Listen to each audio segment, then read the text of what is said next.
All right. I'd like to call the meeting to order. Would you please stand and salute the flag? I pledge allegiance to the flag of the United States of America and to the republic for which it stands, one nation, under God, indivisible, with liberty and justice for all.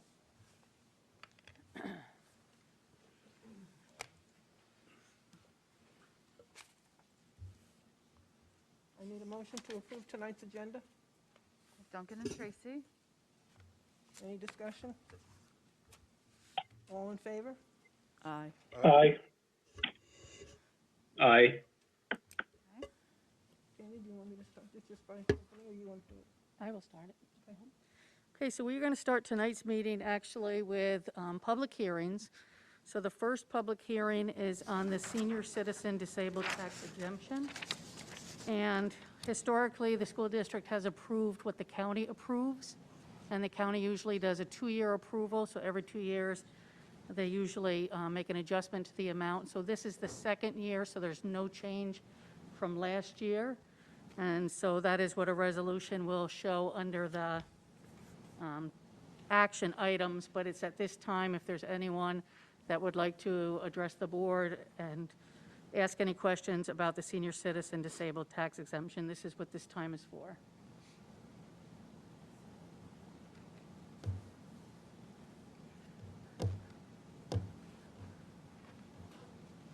Scott, is chat on for the YouTube channel? Should be. Mine says chat disconnected, but that might have been earlier. Although I don't have anybody on it. I just have 2 waiting, it says. I just want to make sure I get all 3 places between my email. Tracy chatted. Yeah, It's on it. I said welcome, 12 watching now, All right, it says. Let me go back. Okay, I see that one. You have 12 watching? Yes, 13 now.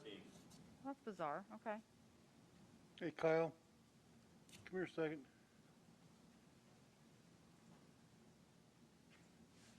Got a password issue? I don't know what to...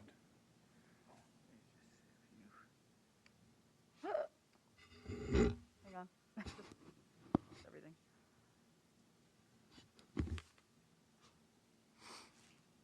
There you go, thank you.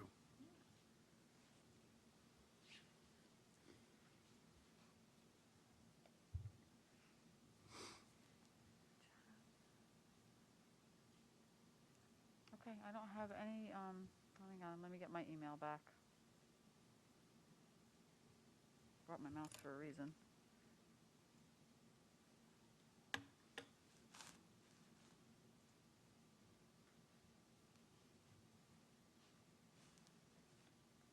Okay, I have no emails. Nothing in YouTube chat, nor Google chat. Okay. I just So- want to make sure I don't have anybody raising their hand.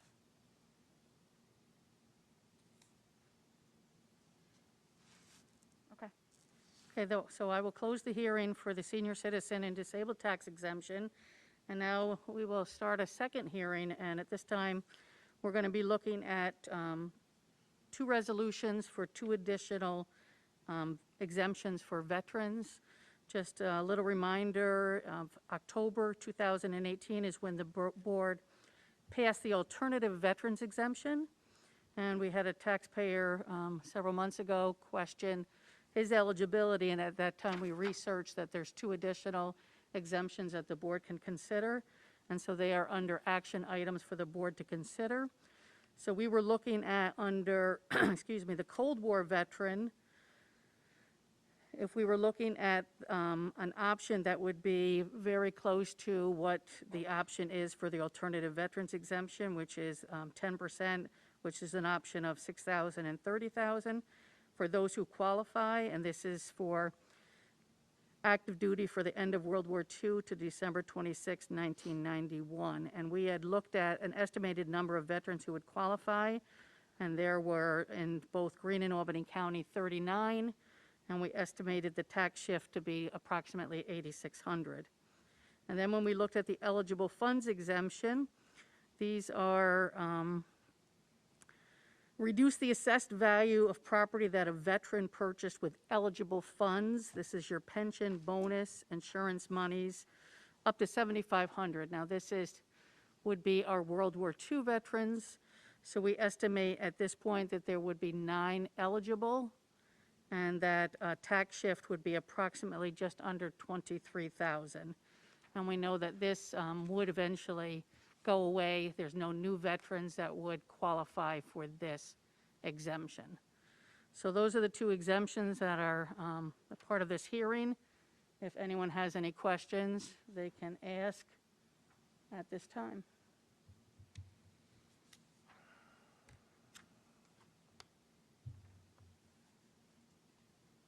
Kyle, I just have one question, or Scott.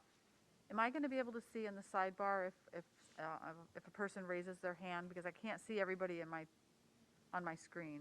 I just don't want to miss anybody if they have a question.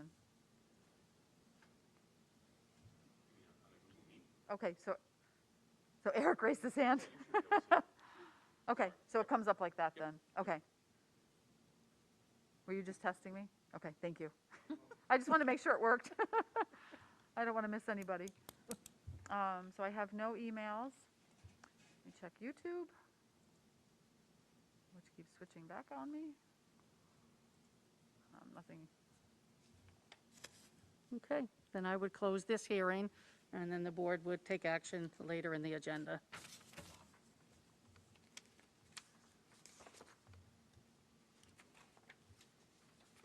Okay, can we go to open forum? The eligible funds hearing? Open, you close that. Yeah, I did both of them Oh, you together. did both at the Yeah. same time? Okay, all right, I'm sorry. Oh, open forum, yep. Okay. All right, I should have, let me check, I should have one person on here that had wanted to speak.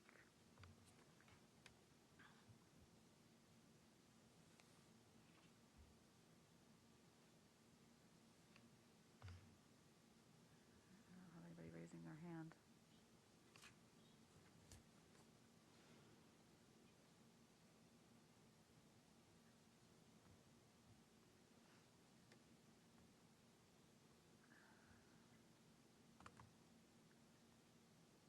Okay, I don't, there was a young lady one? that had wanted to speak, but I don't see her on here. Let's check chat. No. No? And she's always welcome to, Okay, anybody's welcome to right, go to the second open forum. okay. If there's no activity, we'll move on. Building level teams for the high school. Mr. Ward. Thank you. Good evening, everyone. Good evening. Tonight, I'm joined by Brent to present to you the high school comprehensive education plan. In creating this plan, the BLT used the 2021 district goals and honed in on 5 specific areas. 1.2, increase use of data to improve student learning in ELA and math. 1.3, increase critical thinking skills in oral and written responses. 2.1, increase effective collaboration. 2.2, incorporate and support student social emotional learning, or SEL. And 2.3, reduce chronic absenteeism. I'd like to thank all the people who helped work on this plan. High school BLT members, Linda Esposito, Casey Gannon, Ty Russell, Aaron Sharkey, Tim Albright, Brenda Schultes, and Kelly Hubicki. Dan Hash, who's been extremely helpful in the SEL and absenteeism goals. Emily Karam, Nancy Andrus, the ELA and math departments, counselors, and PPS staff. This was a collaborative process to reach the final copy of this high school SF document. It started in June of 2020 with a school improvement workshop that involved administrators and BLTs from all 3 buildings. We analyzed data and went through a root cause analysis process that led us to identify the areas that were in need of improvement. This work ultimately led to the DSEB plan that was worked on and completed over the summer. In September, there was a site visit done by the district review team that included Todd Hilgendorf, Dan Hash, Brooke Van Fleet, as well as Nancy Andrus from CASDA and Melissa Macaluso from Questar. This team visited classrooms, conducted interviews, and looked at data and building practices. Out of this site visit, a needs assessment was created that became the basis for the work that needed to be completed for this school comprehensive education plan. From November through January, the high school BLT met with the additional help of special education teacher Emily Karam to work on the high school SF and the BLT's 2021 goals. Good evening, everyone. As my lights in the classroom go off here. There I am. Hi.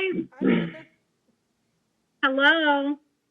Thank you for having me on behalf of the high school BLT. I just wanted to quickly report on the process from the BLT perspective. We were approached at our regular October 30th meeting. Todd Hilgendorf had joined us and gave us some more information about the process that we were getting ready to undertake. And as part of this process, we were asked to establish and set up a series of work sessions throughout the month of November.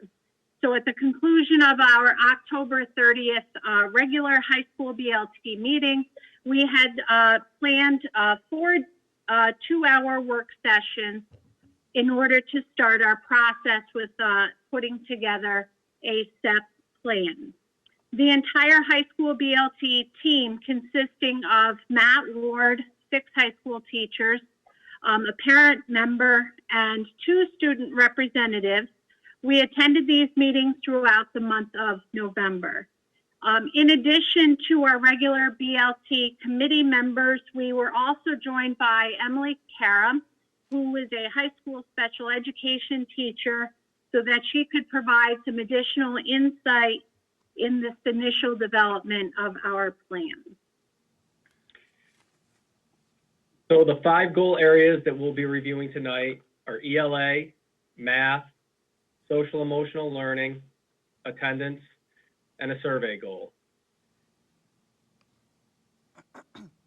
For ELA goal, the long-term goal is the ESSA academic progress measure goal will go to 191.6 from our current mark, which is 180.5.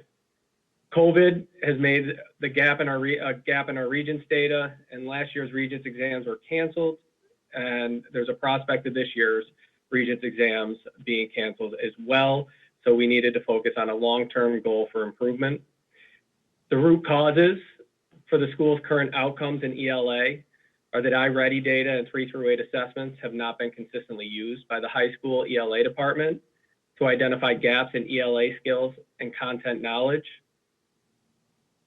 The ELA department and school programs will need to collaborate in order to prepare all students who take the 11th grade Common Core Regents for the exam. And teachers have to work on more focused approach to help students be successful on multiple choice questions section of the 11th grade Common Core Regents. There's also a need for a more consistent and targeted approach for RTI labs and AIS with a focus on standards, setting benchmarks, and addressing individualized deficits and improving skills. In order to get there, the action steps is that all classrooms will be expected to have their lesson objectives and agendas posted in their classrooms. The ELA department and school program teachers need to meet and review past Regents exams and practice scoring them. Students in a number of our school programs, such as the Strong program, Access, and Self-Contained Rooms, take the grade 11 Common Core Regents exams. In these situations, students are not taught English by our ELA department teachers. The data from the students in these programs is reflected in our Regents data, however. It's important for these programs and teachers to be familiar with the Regents exam in order to prepare their students for it. There will also be collaboration on research-based instructional strategies that should be used in classrooms for special education students.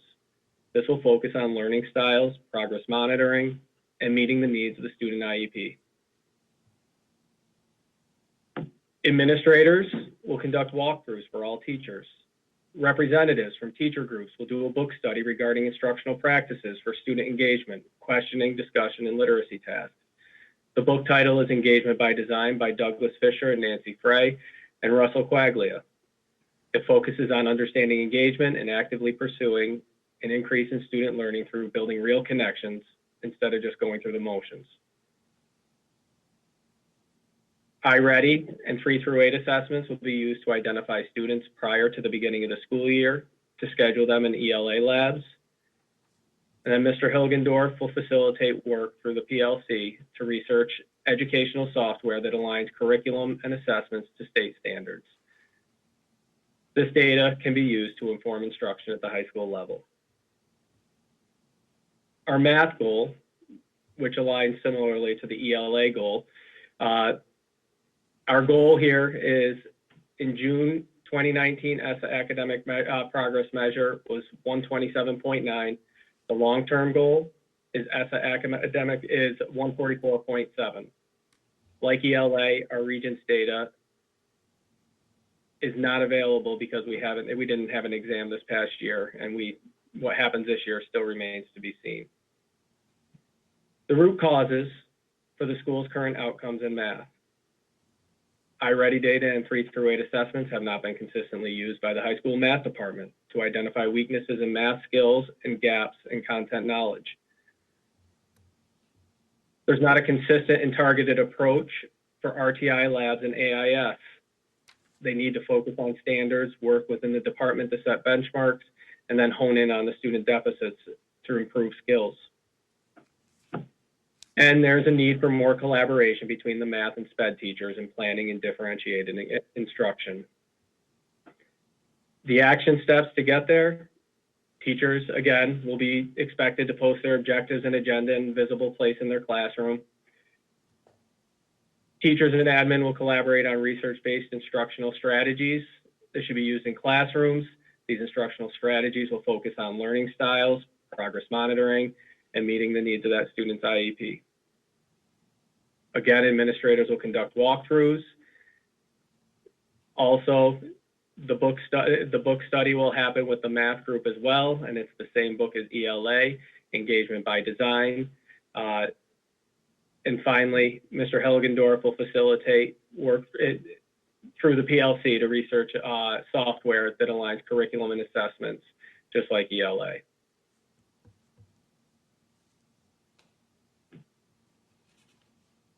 The perception survey goal. From the survey statement, I find what I learned in school to be relevant to real life, which was a 2.6, and this school is preparing me well for what I want to do after high school at 2.7. The average student target response will be 3.1 or higher for both of these categories. The root causes for this current perception data is that it's possible that course offerings may not appeal to all of our learners. Students also may not have a full understanding of what opportunities exist beyond the school and Greenville. The action steps for the perception survey goal are already underway. The BLT members will survey teachers on courses they teach and how those courses are relevant to life beyond Greenville. And we will also be conducting a survey of our students on courses that are relevant and courses that the students would like to see offered. And our work has already started as a result of our most recent meeting in January. We've already started brainstorming on the questions to finalize or build those surveys later on this week, with hopefully being able to administer both of those surveys to the faculty and to the students at the start of March. Following the participation in those surveys, the survey results will be shared with the faculty in order to obtain their feedback and recommendations. We're hoping that the student voice and the choices that they present will be represented in our future course offerings, which addresses the first root cause that we have identified.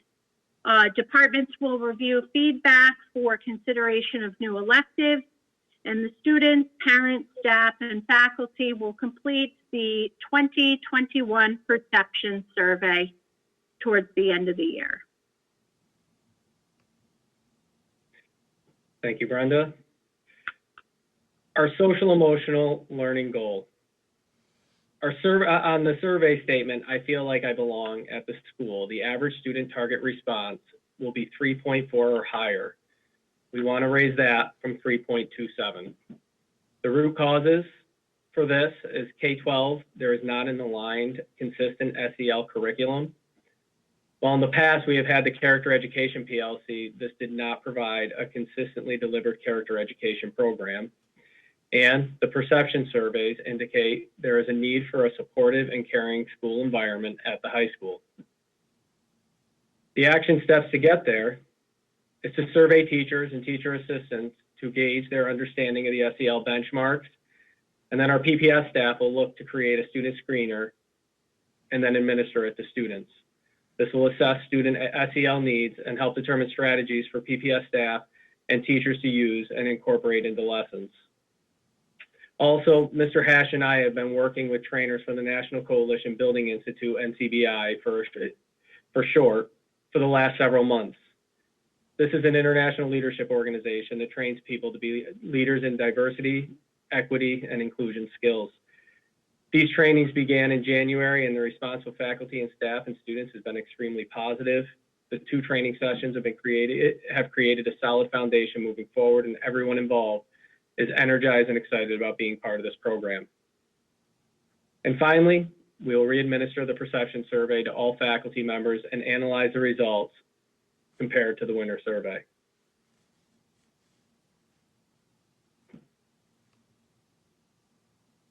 And our last goal category, chronic absenteeism. We'd like to reduce chronic absenteeism from 29.2% to 21.8% by June 2021.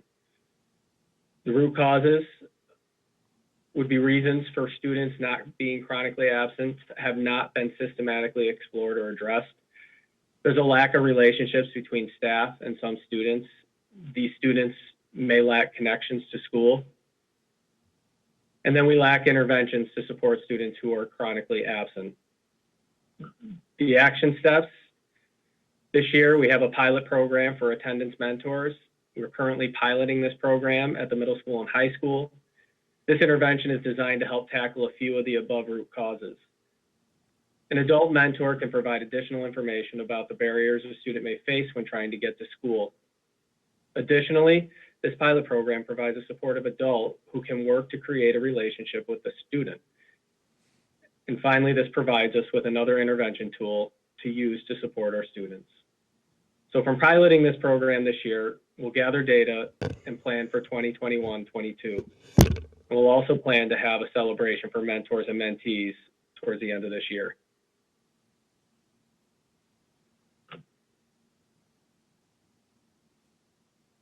Thank you, everyone. Any questions, Duncan?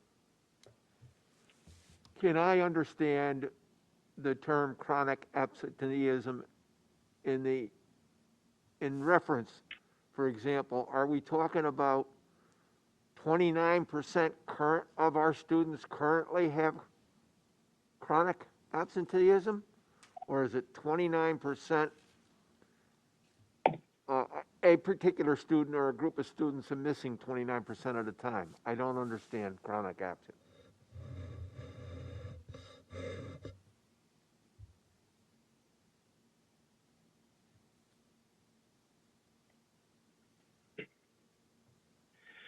Chronic absenteeism, 29.2%.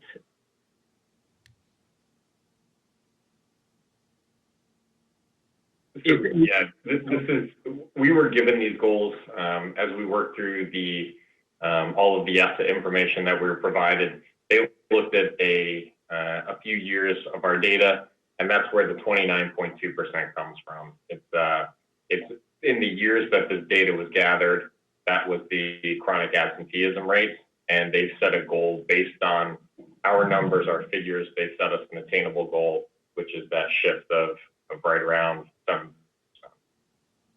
Well, maybe I'm dense. I still don't understand what it means. Yeah. I don't want to hear from you. I want to hear from somebody that tells me. Does that mean that every day 3 out of 10 students are missing?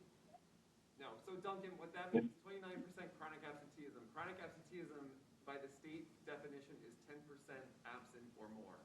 So a student missed 10% of the days over the course of the school year. So that data point, 29%, comes from our state report card. It would actually be 18-19 school year data, because that's the last full year of data that the state has for schools. So in the 18-19 school year, 29% of our students were chronically absent, meaning they missed at least 10% or more days, which equates to about 18 days throughout the school year. So it's what you thought, Duncan. It's No, it isn't. 3 out of, yeah. Yeah, 3 out of 10 miss 10 days or more. That's 10%. different than what I mean, if 3 out of 10 were missing almost, if they were missing 3 out of 10 days as a collective, which is the other way of looking at it, or at least I was worried about it. It's obviously this is high, but I want to make sure I fully understand. We have basically 3 out of 10 kids who miss 10 days or more in a school year. Is that correct, Todd? 10%. 10%. So 18 days. Okay, 10% or more. So they miss 18 days. Wow. Yeah. Wow. But that, 3 out of 10 miss 18 days or more. Holy, and we're trying to reduce that down to only a little more than 2 out of 10 will miss that.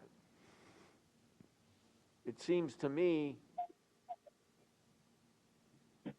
the other way of looking at this is, why does such a number of kids miss so many days?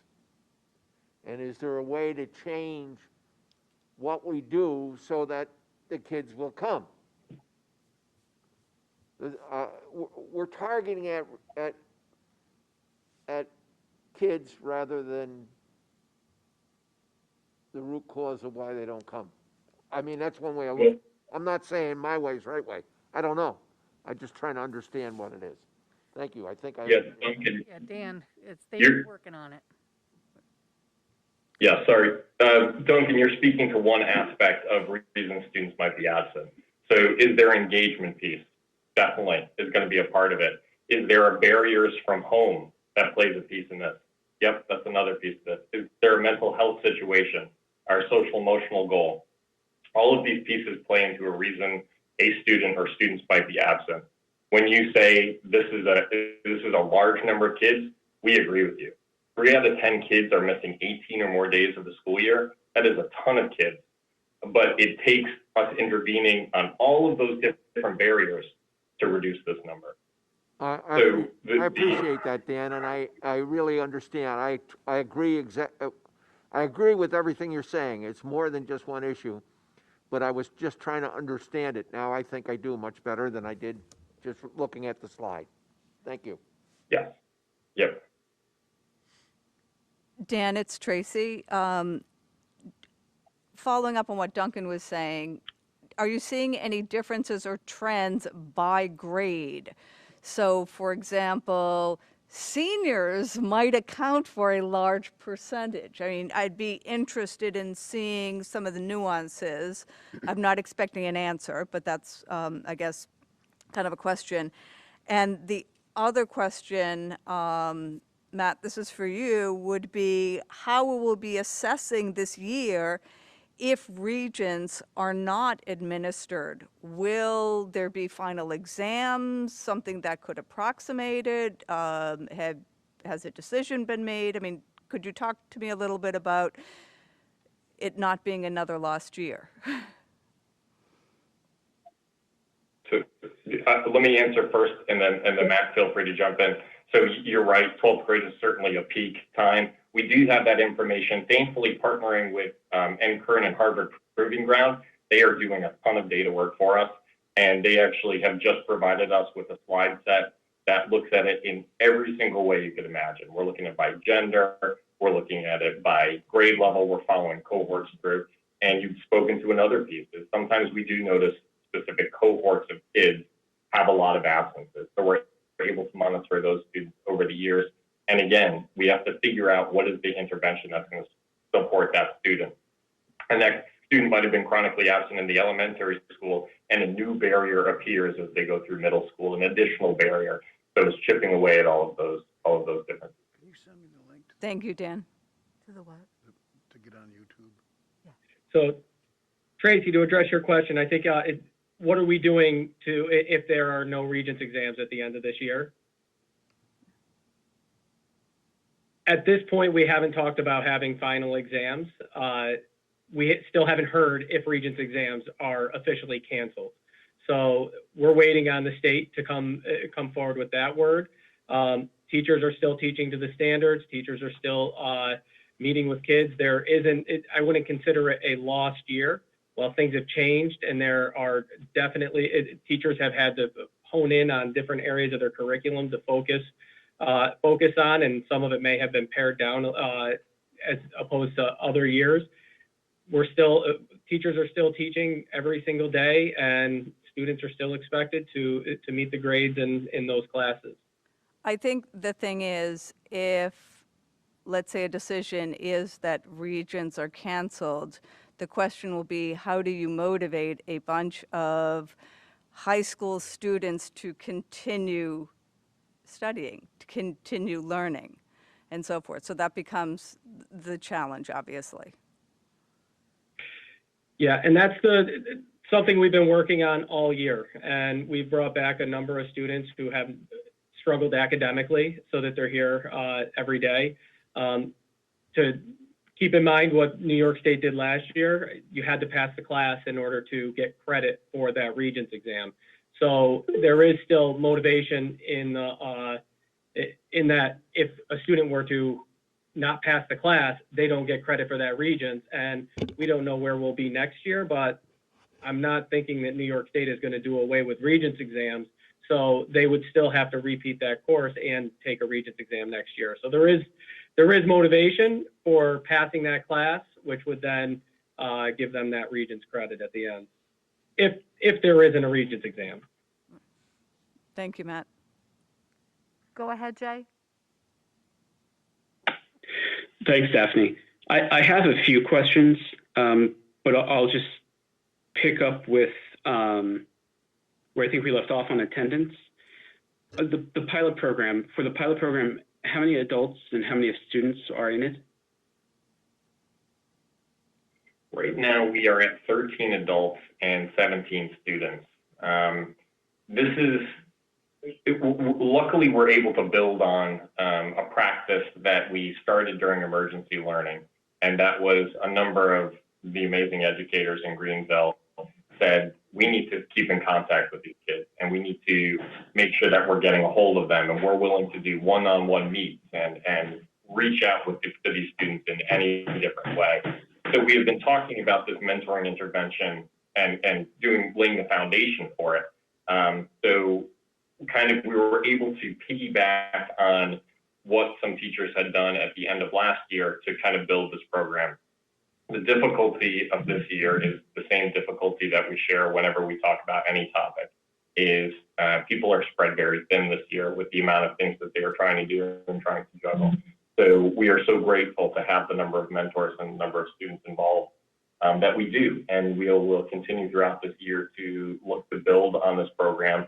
But the benefit to this size is it's really allowed us to think about the process involved of identifying students through our data work, talking about what a mentoring program actually sounds like. What are those weekly meetings like? What happens if a student doesn't show up? What happens with all these different variables? So we're able to have a small enough control group to work through these problems to make sure that this is the intervention that we can provide our counselors and our students moving forward. Great. And if you go from pilot to just fully implementing the program, how many adults would you expect to have in the program, and how many students would you expect to have, again, fully implemented? Yeah, that's, right now we're working on a voluntary basis. So we are willing to take as many educators as we possibly can. The student piece is an interesting question as well, because we would like to get that entire 29.2% matched up with a mentor. The problem is that sometimes this isn't the appropriate intervention for that student because there's barriers that are preventing that student from accessing the mentor, whatever it might be going on in their life or their mental state. So we want to use this intervention for every student we possibly can. You know, as many as will respond to it, and for those students that do not respond to this intervention, we're going to reach back in our toolbox and search for something that will. Okay, that makes sense. Thanks for that answer, Dan. So another question, different topic in the presentation, going back earlier when on the slides discussing ELA and math, if I remember correctly, for both, one of the root causes was, paraphrasing, I think it was iReady results not used consistently. Couple questions. One, how, I don't remember when the district started using iReady. How many years has that been in place that, you know, that those results potentially could have been used? In other words, was the first year iReady was used 5 years ago, 7, 3? You know, just for a baseline. 4 years, I believe, is the first year that we started trying it out at the elementary school.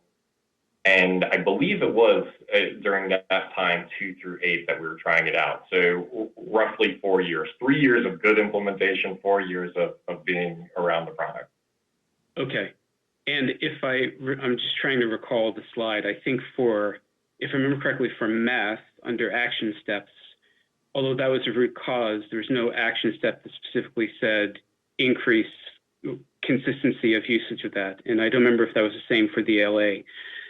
So if that is the root cause, you know, is the part of the plan to increase the consistency in the usage of the iReady evaluations? And I guess if not, then I'll have a follow-up question. And Matt, before you jump in, and I know you're gonna, you know, I do want to let you know that we previously did use this iReady data. It's just how we used it is really what we want to zoom in on it and focus on. We used it to identify students who were struggling and were able to put them in AIS labs up at the high school. And that was the primary use of this data. This kid is struggling. They are going to need some extra support at the high school. We know that before the school year starts, we'll get them in the lab from day one. So that's how we previously used the data, and talks about what are those skill deficits, what are those areas that we see coming up year after year, do we need to focus in on? We know this entire cohort might struggle in this area, so how can we focus on those skills? And we can even project throughout the grade levels as well when we're looking at this. Okay, if kids are coming in with this deficit, what happens the year before, and then the year before that, and then the year before back, and we can still use this as a pathway down through the grades to really make sure that if we're seeing that there's these skill deficits, we can go all the way back to the root of it and start building students up. That makes sense. That sounds so, if I'm hearing correctly, that the iReady has been used consistently for one purpose, and now you want to use it for other purposes. Correct. As opposed to used inconsistently, which suggests that, you know, whoever's using it, like not everyone is using it when they could or should. So I just want to understand like what that inconsistent means and how its usage will change. Yeah, well, yes, and we always work to improve our consistency just in our daily lives. So that is also our focus, to make sure that if we have these products, if we have these tools, we know how to use them and we apply them consistently.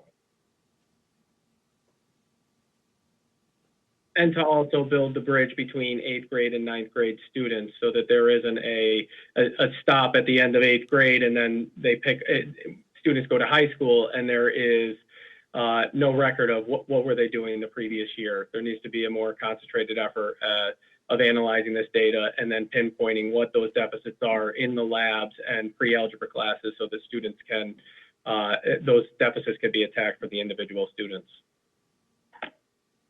Great. And is that actually reflected as part of the action steps or no? Yes, it is. Okay. Okay, thanks. One other question I have is for this high school plan and the middle school plan also, I think looking at them very narrowly in terms of, there's the root causes and the action steps. And although they're kind of broad in scope because you're trying to take a comprehensive approach, they're still very focused. So taking a step back, I realized what I haven't thought about was whether this is part of, could be part of any larger structural changes that are happening that I might have lost sight of.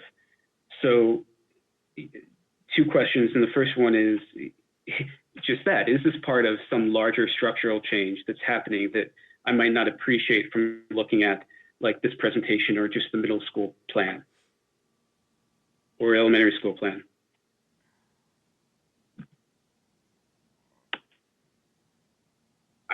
I might have missed the first part of your question, Jay. I'm not sure what your question was. If there's a larger plan in the works with this?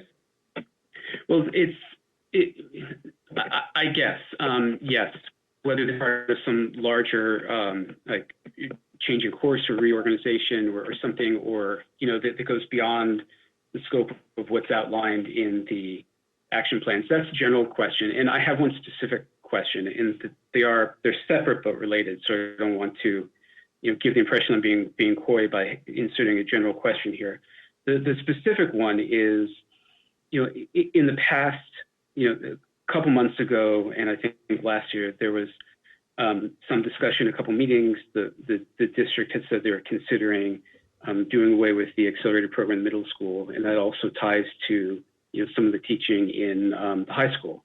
And so I haven't even been considering that in the context of these plans, and you realize that I should just ask to make sure that that's not somehow, an assumption that's going to happen isn't somehow baked into these plans. That's one specific example of the type of kind of broader change that might be baked into the plan. And so, that's a question: is that specific example or some other kind of broader change in curriculum or teaching or programming, happening to implement this, that we should, kind of take the 100,000-foot view of and understand that's also happening? The answer to that is no. There is not a bigger plan, a larger scope to any of the to speak to the acceleration topic.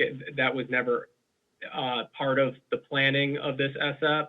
It was analyzing data, finding where the needs were, looking at the needs assessment, addressing the immediate needs based on what the school comprehensive education plan needed. And but no larger plan, nothing in the works that I'm aware of. And I'll stop there. Okay. Okay. Well, thank you. Thank you for that. And that's all the questions I have now on the plan. Thank you. I have some questions, Pat. Yes, Dave. This is Dave Finch. Very well done, Matt. As usual, very well done, Ms. Schultes. I want to thank you for your presentation. Unfortunately, I have some questions. To follow up with Duncan and Tracy a little bit, I know that we had some historical presentation on absenteeism. I think it might be good for admin to remind us that the 29% doesn't come from last year. I believe it's been systemic for a while. So I do appreciate that as a target. But if we could get that information for next meeting, it might be helpful. Matt and Brenda, if I may call you Brenda, iReady, do we use that in the high school, plainly speaking? At the moment, no. We've had conversations of using it in algebra for next year. But at the moment, we are not using iReady at the high school level. I'm not familiar with it at all, Matt, so I have to apologize. Does it mesh well with the multiple different curricular areas in the high school?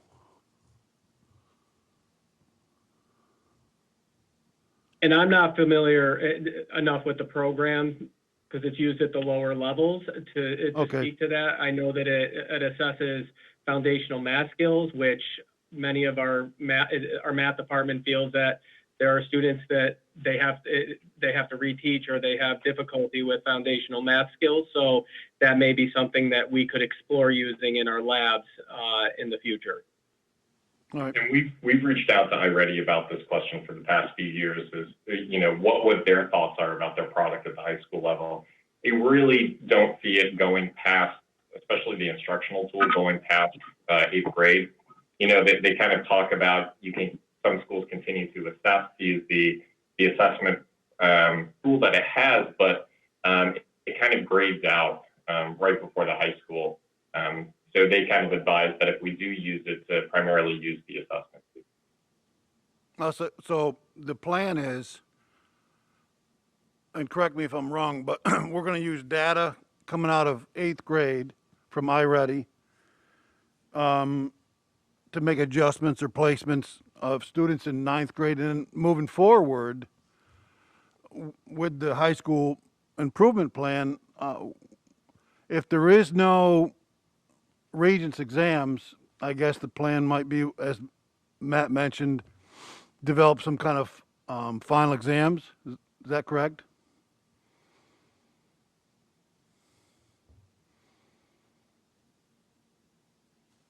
Dave, I didn't hear the last part of your question. I think because you're speaking into a microphone away from you, it cut out on me. All right, where did I leave off?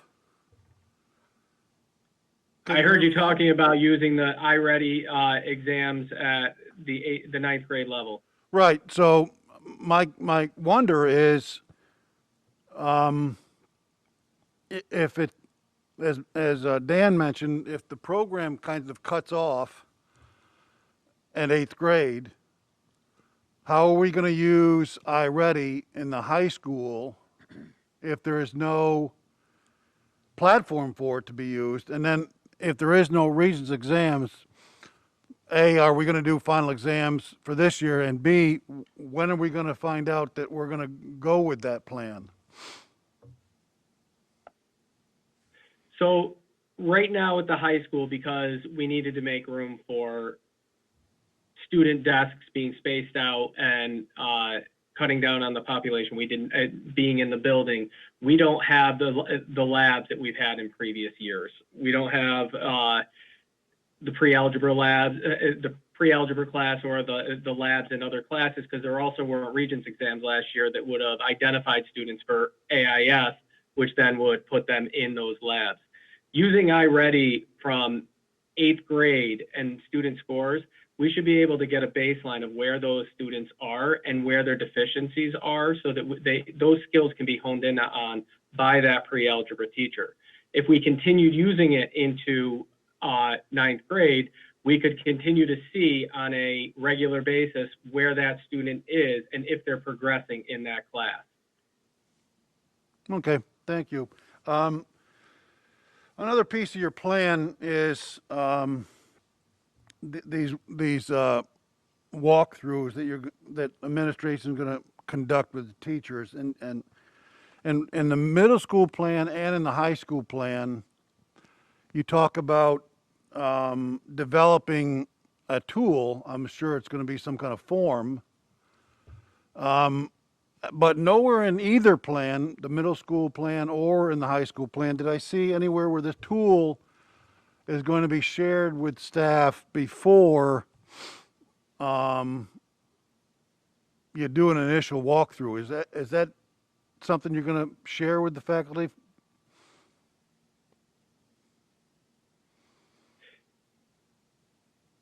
We don't plan to write anything down when we're going into classrooms. We're trying to get out in classrooms more.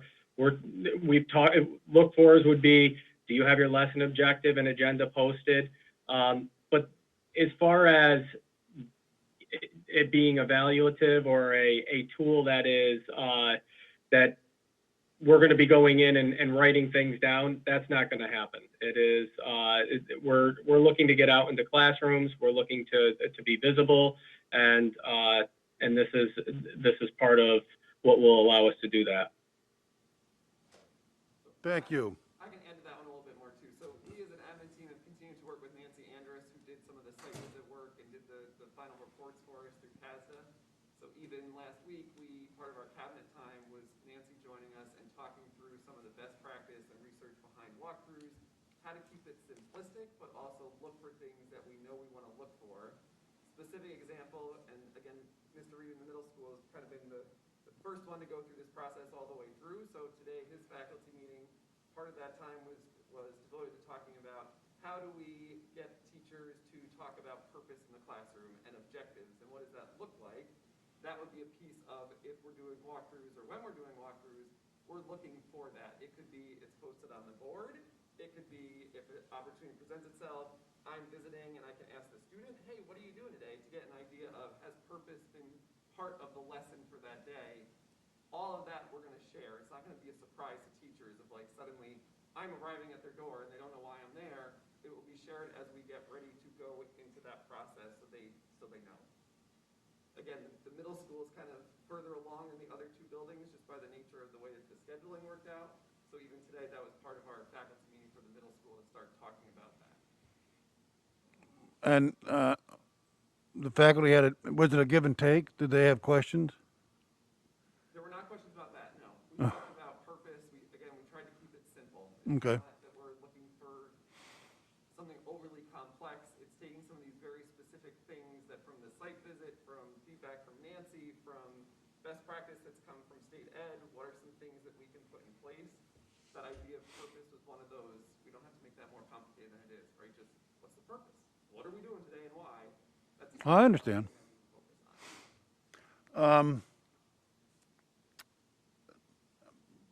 As usual, Jace took a couple of my questions, but that's fine.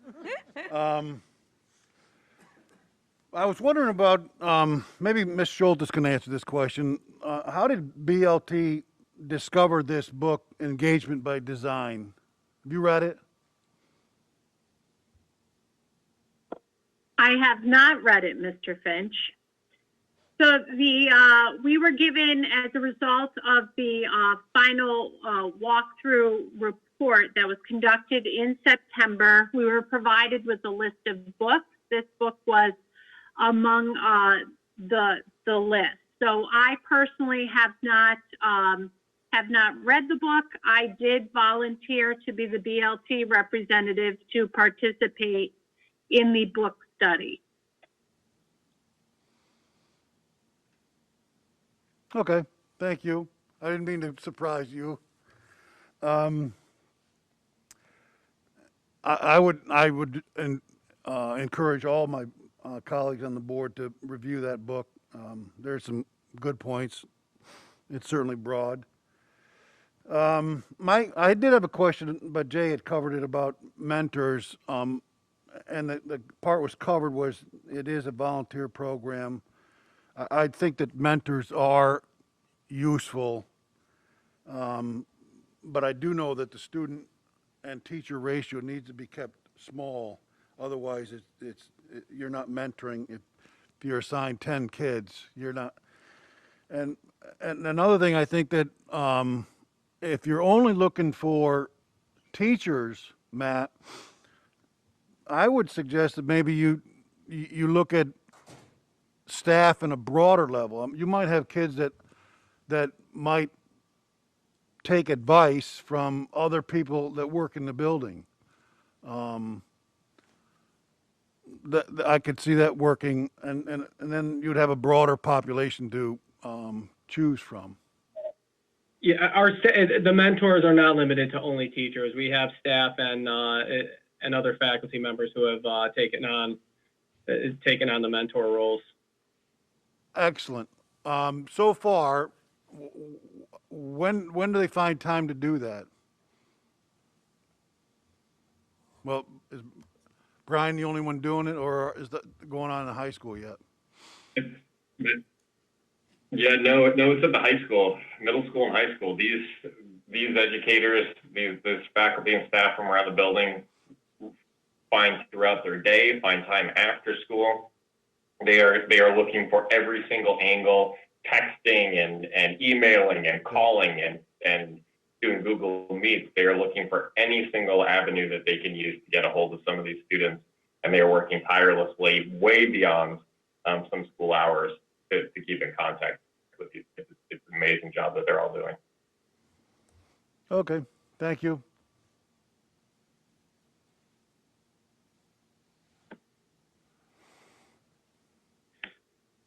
I have one follow-up question if no one else has something, but I'll wait if anyone else wants to go. No, go ahead, Jay. Great, thanks. Quick follow-up for Dan. I think when you're talking about iReady, you said that it can be used for evaluation and for instruction. So the question is on the instruction piece. Can you just talk to the extent to which iReady is used for instruction? How's that worked into, a teacher's lesson plan? And is there a limit on the extent to which it's used for instruction or how? Previously, prior to this year, it was mostly used with our AIS population. And these were students who, outside of their normal 40 minutes of reading or math or ELA, they would be assigned to an academic lab, or they would have some AIS time with an individual, and they would go on. We're really looking for about 45 minutes a week. So we're looking at, if the student met with that teacher about 20 minutes every other day, or 40 minutes every other day, 20 minutes of that time, the student would be working on the iReady program, while the other half of the students were getting direct support from the teacher, especially in those groups of 8, 9, 10 students within an academic lab. This allowed a teacher to do some grouping and also have some smaller group time while the other group was working on the computer program, and then they flip-flop places. So gave us a great tracking tool. Teachers could assign lessons very similar to the lessons that were going on in the classroom. Teachers were also able to provide some lessons on some foundational skills that students have struggled with. This year, we've been able to expand our iReady use a little bit. They've been able, we've had more kids taking part in the instructional piece, even those who are not in an academic lab.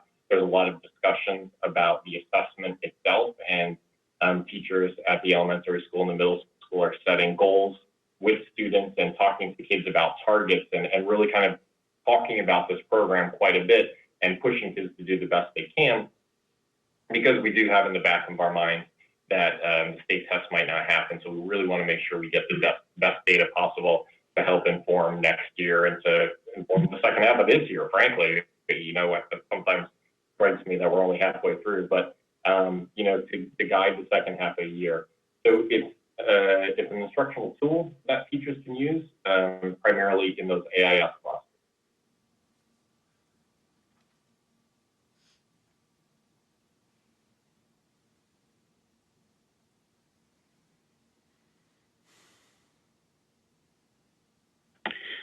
Sorry, you can't hear me nodding as you end.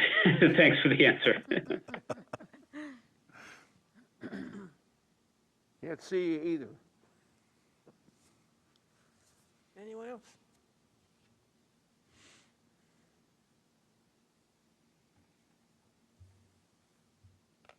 Okay.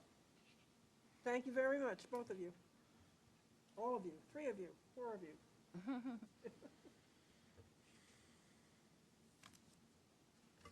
Okay, I need a motion to approve the minutes from the meeting of January the 11th. Okay, I have Dave and Tracy. Any discussion? All in favor? Aye. Aye. I need a motion to approve the finance reports for the month ending January 31st. Tracy, second, I need. Eric, thank you. Any discussion? All in favor? Aye. I need a motion to accept the Committee on Special Education recommendations. Duncan and Eric, thank you. Any discussion? All in favor? Aye. Aye. Aye. I need a motion to approve the personnel agenda. Duncan, I need a second. Eric, thank you. Any discussion? All in favor? Aye. Aye. Ray, did you vote? Aye. Thank you.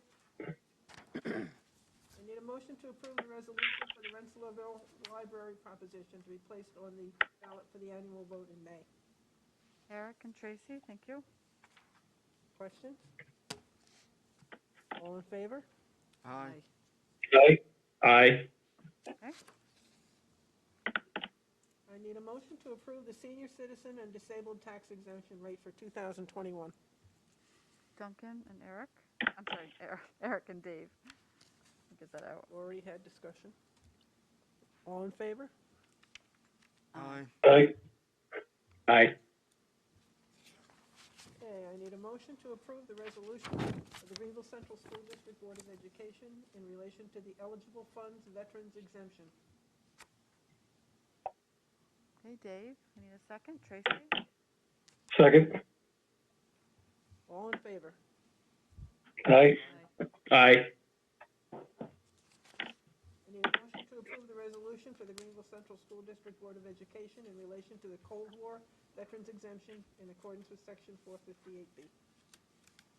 Okay, I have Dave and Tracy. Second. All in favor? Aye. Aye. I need a motion to approve the resolution of the Board of Education of Greenville Central School District for the purpose of entering into a contract for cooperative education services. Tracy, I need a second. Eric, thank you. Any discussion on that? All in favor? Aye. Aye. I just have a question on that.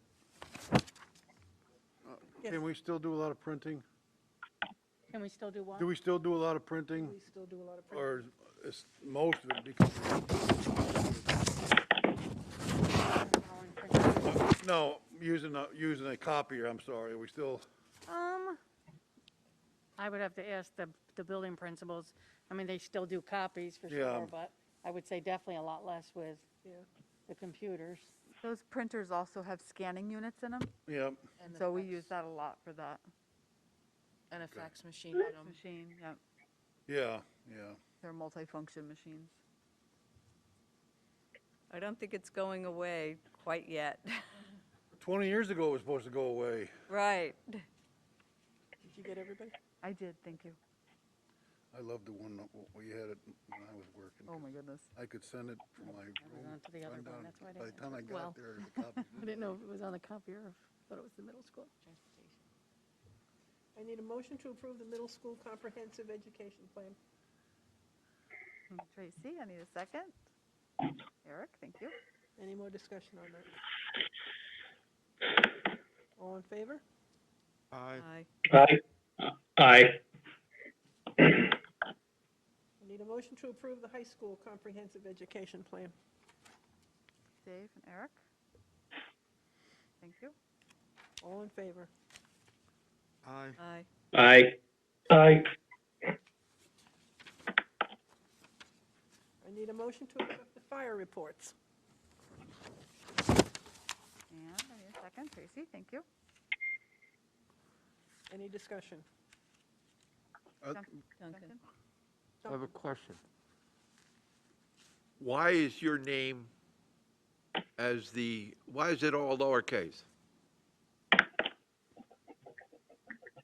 What are you talking about? On the fire reports, Okay, on every one of them, where your name is recorded as, I've forgotten, but whoever did the work, your name is in lowercase all the time. yeah, I don't know, He's European, that's why. because, Daphne got pierced, everybody else is in uppercase. Yeah. Tammy gets bold lettering for crying I out loud. think it's just. For the you, way- Daphne, I don't know. I think it's just the way it goes through because I'm the user, logged in on the portal, so maybe, I'll have to look at that. Every one of them. Huh. I went back and checked. Oh, yeah, created by. Yeah. Is that, Tammy, is that also the annual fire inspection? That is the annual fire inspection. yeah. Because I wondered if it was just the COs for all the new buildings. No, it was all of Okay. the entire district was done. What'd they find? It was, don't Little get- things that I've been told are already corrected. Yeah, it just And seemed it's all funny, in that, that's all. that in there. attachment.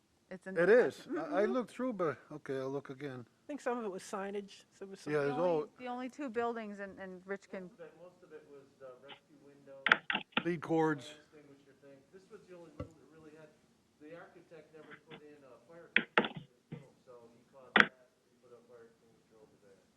So that was the biggest thing.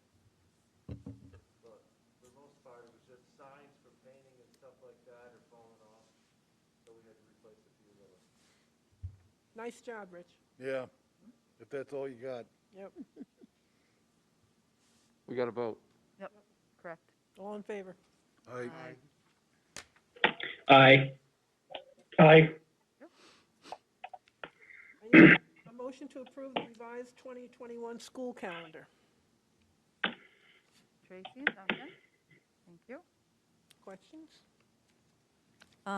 Tammy, what are faculty, what are they saying about the revisions? They are very appreciative of the time that we have given them so far.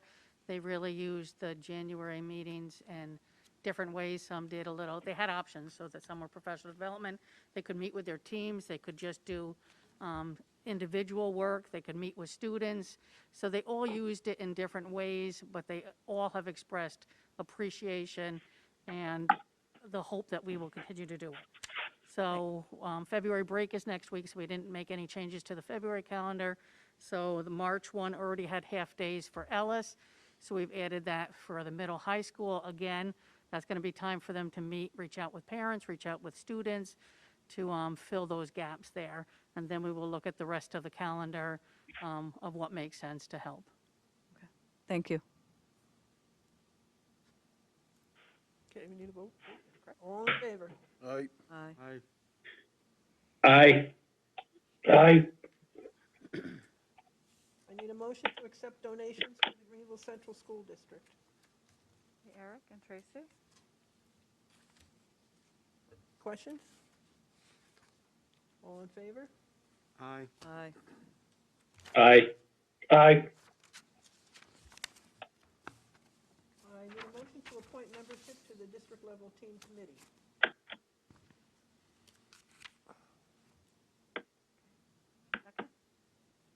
Duncan, thank you. Questions? All in favor? Aye. Aye. Aye. Thank you. Okay, a discussion item. Todd, My turn. your turn? Good evening, everybody. So at last month's board meeting, there were some questions that were asked, and as we as an admin team talked through them and we're putting together some thoughts on it, we really thought that the large umbrella they all kind of fit under was critical thinking. So tonight, I'm going to share some information from a K-12 perspective in my role, and then each of the principals, I asked for each building principal to share some examples of what critical thinking looks like at the different levels. This is by no means an all-encompassing presentation. It's just to give you some context of when we talk about critical thinking, what are we talking about, and what are some of those examples. For my piece, I want to make a connection between our work around critical thinking and how it connects to our current standards that we are working within. So from that K-12 perspective, critical thinking is really always a part of any curriculum work that we do. So when you hear us talk about curriculum work or curriculum mapping or teachers meeting to work on curriculum, critical thinking is certainly a piece of that because it's how do we get students to not just learn the content of a course, but also interpret and analyze and evaluate and synthesize. So another way of thinking about this is if you hear of Bloom's taxonomy, those higher levels of Bloom's, that it's not just remembering information and regurgitating it, but it's really being able to, again, process, analyze, evaluate, synthesize. So that is truly part of all curriculum work that we do, and thinking about how do we continually up our game in the area of critical thinking and what we have students do for critical thinking. Connecting it to the current set of standards, here is my realm of looking at everything that we operate under from the state and all the different sets of standards.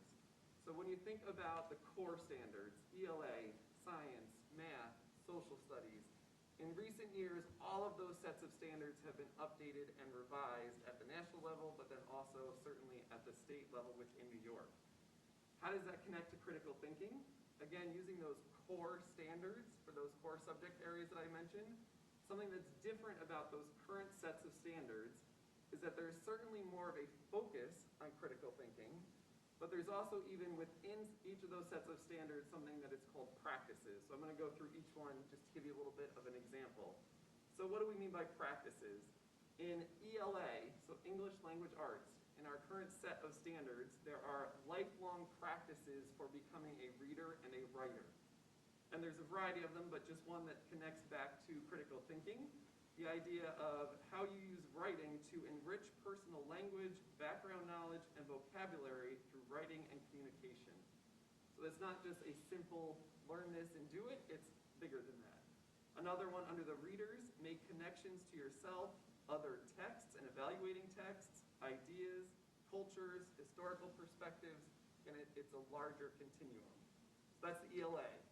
On the math side, our current set of standards that we operate under for math, there's also math practices. One example of those, construct viable arguments and critique the reasoning of others. So that truly requires a student to not just know the math process, but more than that, to be able to critique and analyze other mathematical reasoning. Under science, Ms. Schultes, oh, she left us, I think. She's not on the screen anymore.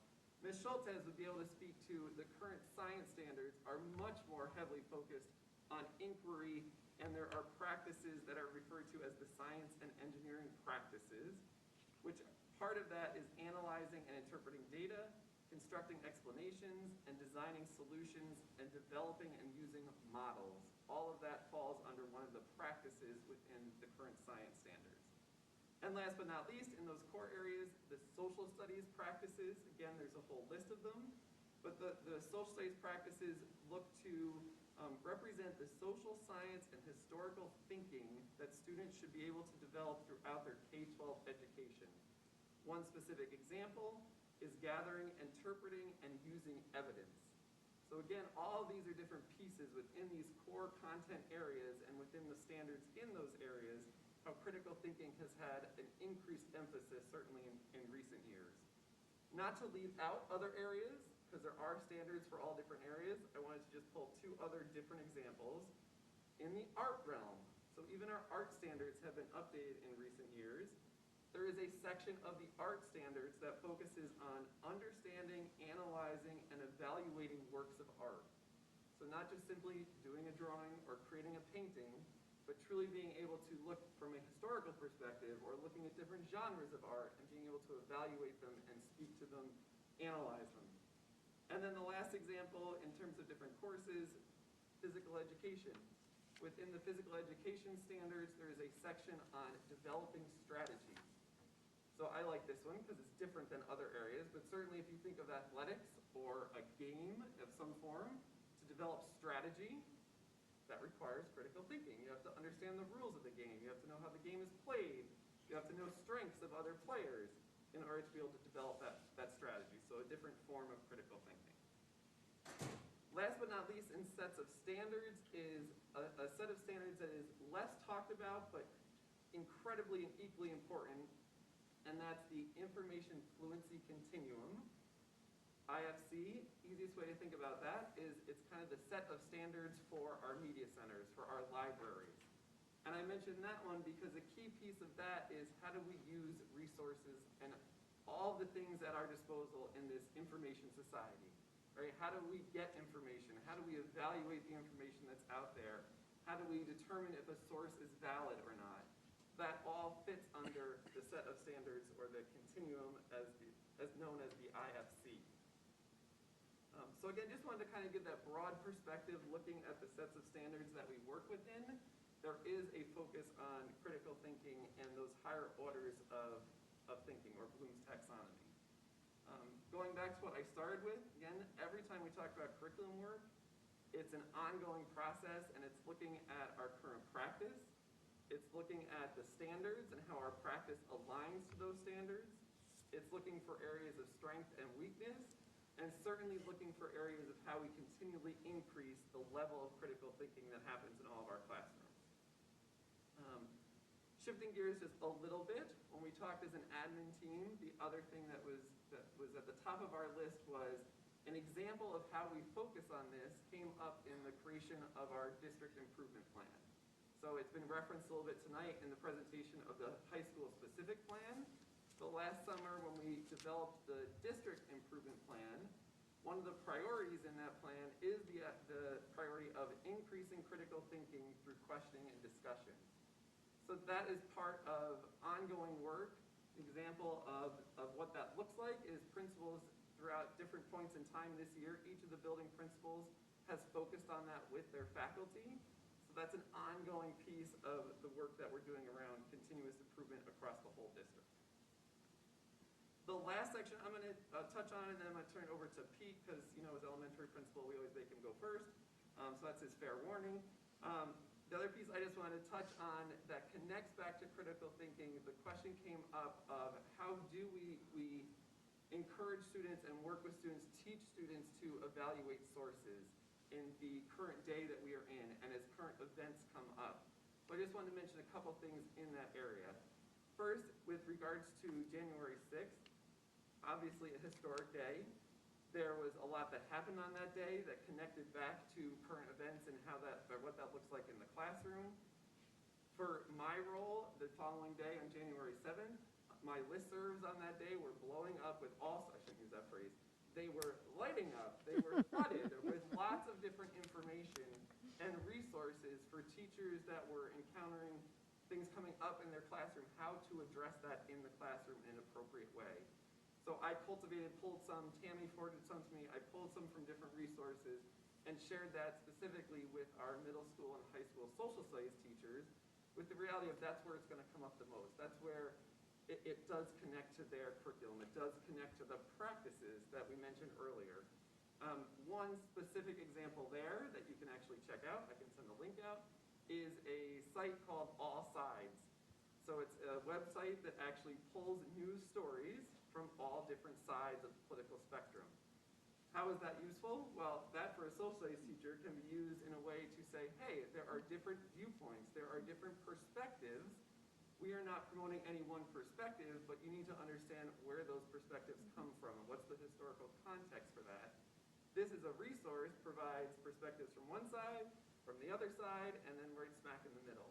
And that can be used as a tool. Okay, we're going to pull 3 articles that are about the exact same news event or news story and look to see what's the difference between these 3 articles. Even though the facts behind them, they're coming from the same event, how is it being portrayed differently? So that's just one example of a resource that exists, that's out there, that teachers have been able to utilize. And then the last piece for me, and then I really will turn it over to Pete, is connecting this back to what I mentioned earlier, the IFC, or that information fluency continuum. This is something that starts all the way back in 5th grade. So Vicki Hawkins, as our technology coach, she works on pieces of the IFC. She also works on pieces of digital citizenship. And part of that curriculum is in 5th grade is the first time that she starts to work with students to evaluate resources or better understand if you're looking for information and you start finding information, how do you determine where it came from? Is that reliable information? Can you find multiple sources that back that up and have the same information? Is it a reliable source or is it a personal opinion blog, right? What does that mean at the 5th grade perspective and what's meaningful for a student at that age? And then that continues all the way through middle school and into high school.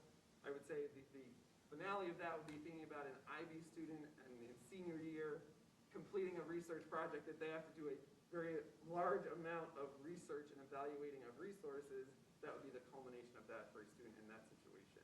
But that is certainly part of the work that we do with students, all again under this umbrella of critical thinking and getting them to evaluate resources, understand information, where information comes from, and what to do with that information. So that's just my overview from a K-12 perspective, the standards and how we connect back to those, the ongoing curriculum work that we do, and again, this idea of how do we work with students or teach students to evaluate the information that they are finding. I'm now going to turn it over to Pete to share some examples of what does critical thinking look like, a couple examples specific to elementary. Okay. Thank you, Mr. H. So at the elementary level, we do have a couple examples of this, and I'm really glad that Todd highlighted the concept of the practices within the standards, because that's really an area where the creative and constructive process falls in. And so I wanted to, since we see these things all the time, I want to pick a few examples that are happening in real time right now. So within the last 2 weeks, I was in one of the kindergarten classrooms, and the lesson was on how the boys and girls are applying the knowledge that they've already learned. And the critical thinking skill that the teacher was asking them to apply was, we've taught them all about different text features, about the number of words per page, how do you match text to pictures, and how to choose a just right book. And so what the teacher did was she had the boys and girls go to their own book bags, which has a collection of books that they've either selected themselves or that the teacher selected for them. And it's the books that they're going to read until they can master those books. And there's a range of books in each of those bags. And what the task for the day was, the teacher reminded them, how do we analyze text? And again, these are 5-year-olds. How do we analyze text? And the teacher had the kids make a pile from all the books in the bag and then sort them out by which ones were the easiest for them to read independently and which ones were the hardest for them to read independently. And she actually had them make them into a stack so that they went in that order. And as I walked around the room, I was really pleased to see when kids had 8, 10, 12 books, how effectively were they able to sort out the differences by analyzing the complexity of the text in each one, just by reviewing the superficial features of it. And then they had them, with the time that we had, not only sort them, but go in and begin reading them to themselves, and they could even go into pair share readings. And that's an example of kids really using those critical thinking skills to apply it to their classroom practice. I also wanted to share with you an example from one of the older grades. And this is a lesson I was not invited in for. It was one I stumbled into, and the kids were just so excited about it because it was about dung beetles. And the lesson, and anything about dung, if you're a 3rd grade, is fantastic stuff. And so the lesson was on stinky seeds. And the teacher was asking an overarching question that they weren't going to answer in one lesson. But it all involved in around why questions, about why do stinky seeds, which are an actual thing, how are they populating in the environment so effectively? And the answer was, when the kids started doing the research and charting it out, it was because dung beetles think they are dung because of the smell, because of the texture, and therefore they take them and they bury them as they're going through their life cycle. And so the kids were actually comparing seeds that were moved by dung beetles versus ones that were not, and analyzing and making inferences about why the seeds that were moved by the dung beetles did so much more effectively than seeds that were just dependent on the wind or natural elements for their effective germination. So, again, we got to see those critical thinking skills tapped into to create a very practical purpose within the classroom. But school-wide, we're also working on this. When we talk about our character education assemblies, a lot of that work is looking at critical thinking skills. And so, most recently, we've been sharing the book and some lessons from the book, Hidden Characters, which a lot of people know from the movie that was released not too long ago. But it's the story of 4 young Black scientists who were not well known during the time of the space race, but they really were key figures about getting us to the moon. And we actually asked the kids to, without telling them that we were going to be reading and studying the book Hidden Characters, we actually just asked every kid in the building to draw a scientist. And we told them the scientist should have the tools that they use. They could be in a specific place. And what we didn't tell the kids was to draw a boy or girl scientist.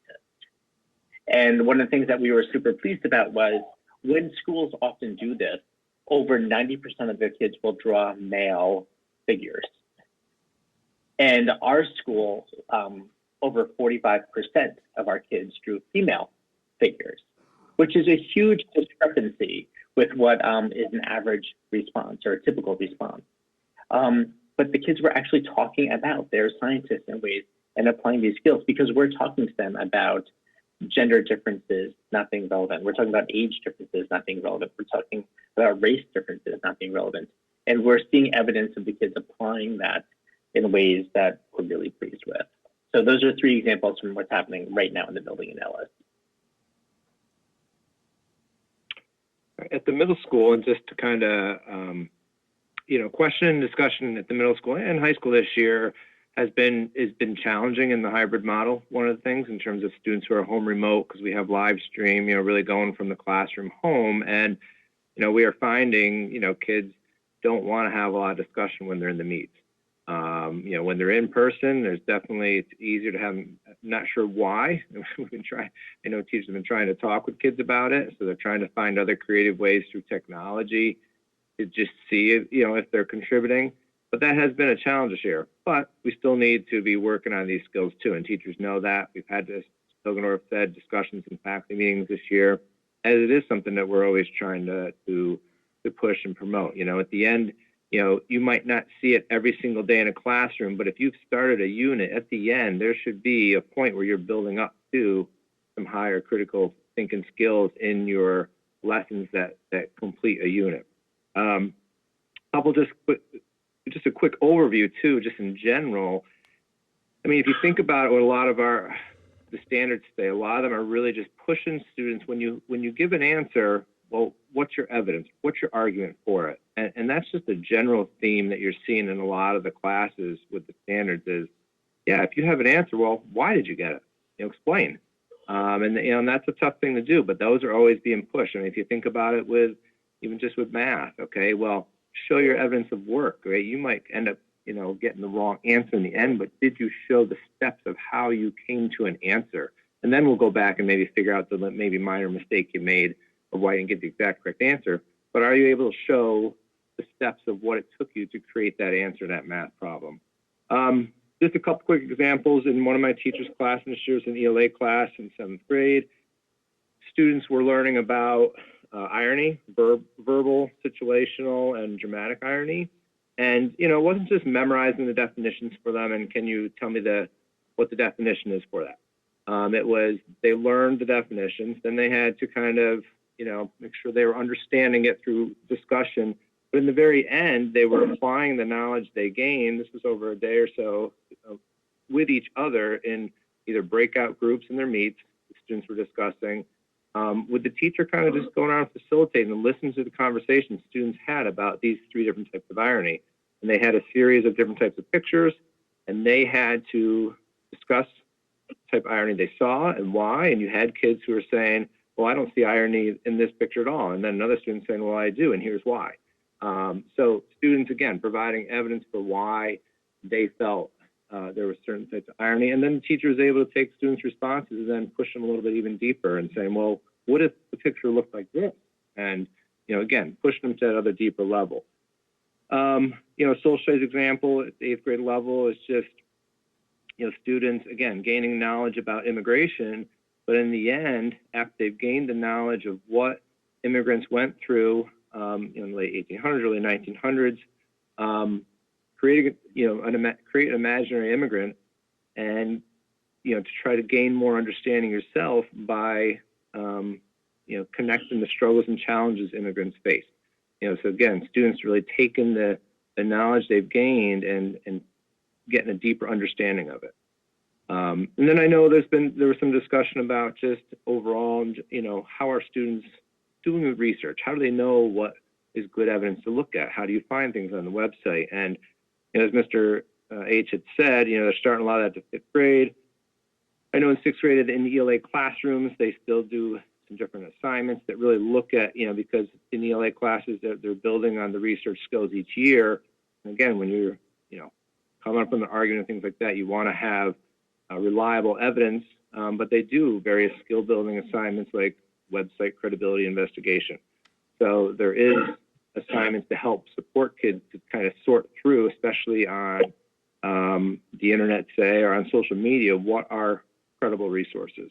So, again, this is always ongoing, but I think our teachers know where we need to get with students each day and how to keep building those skills from year to year.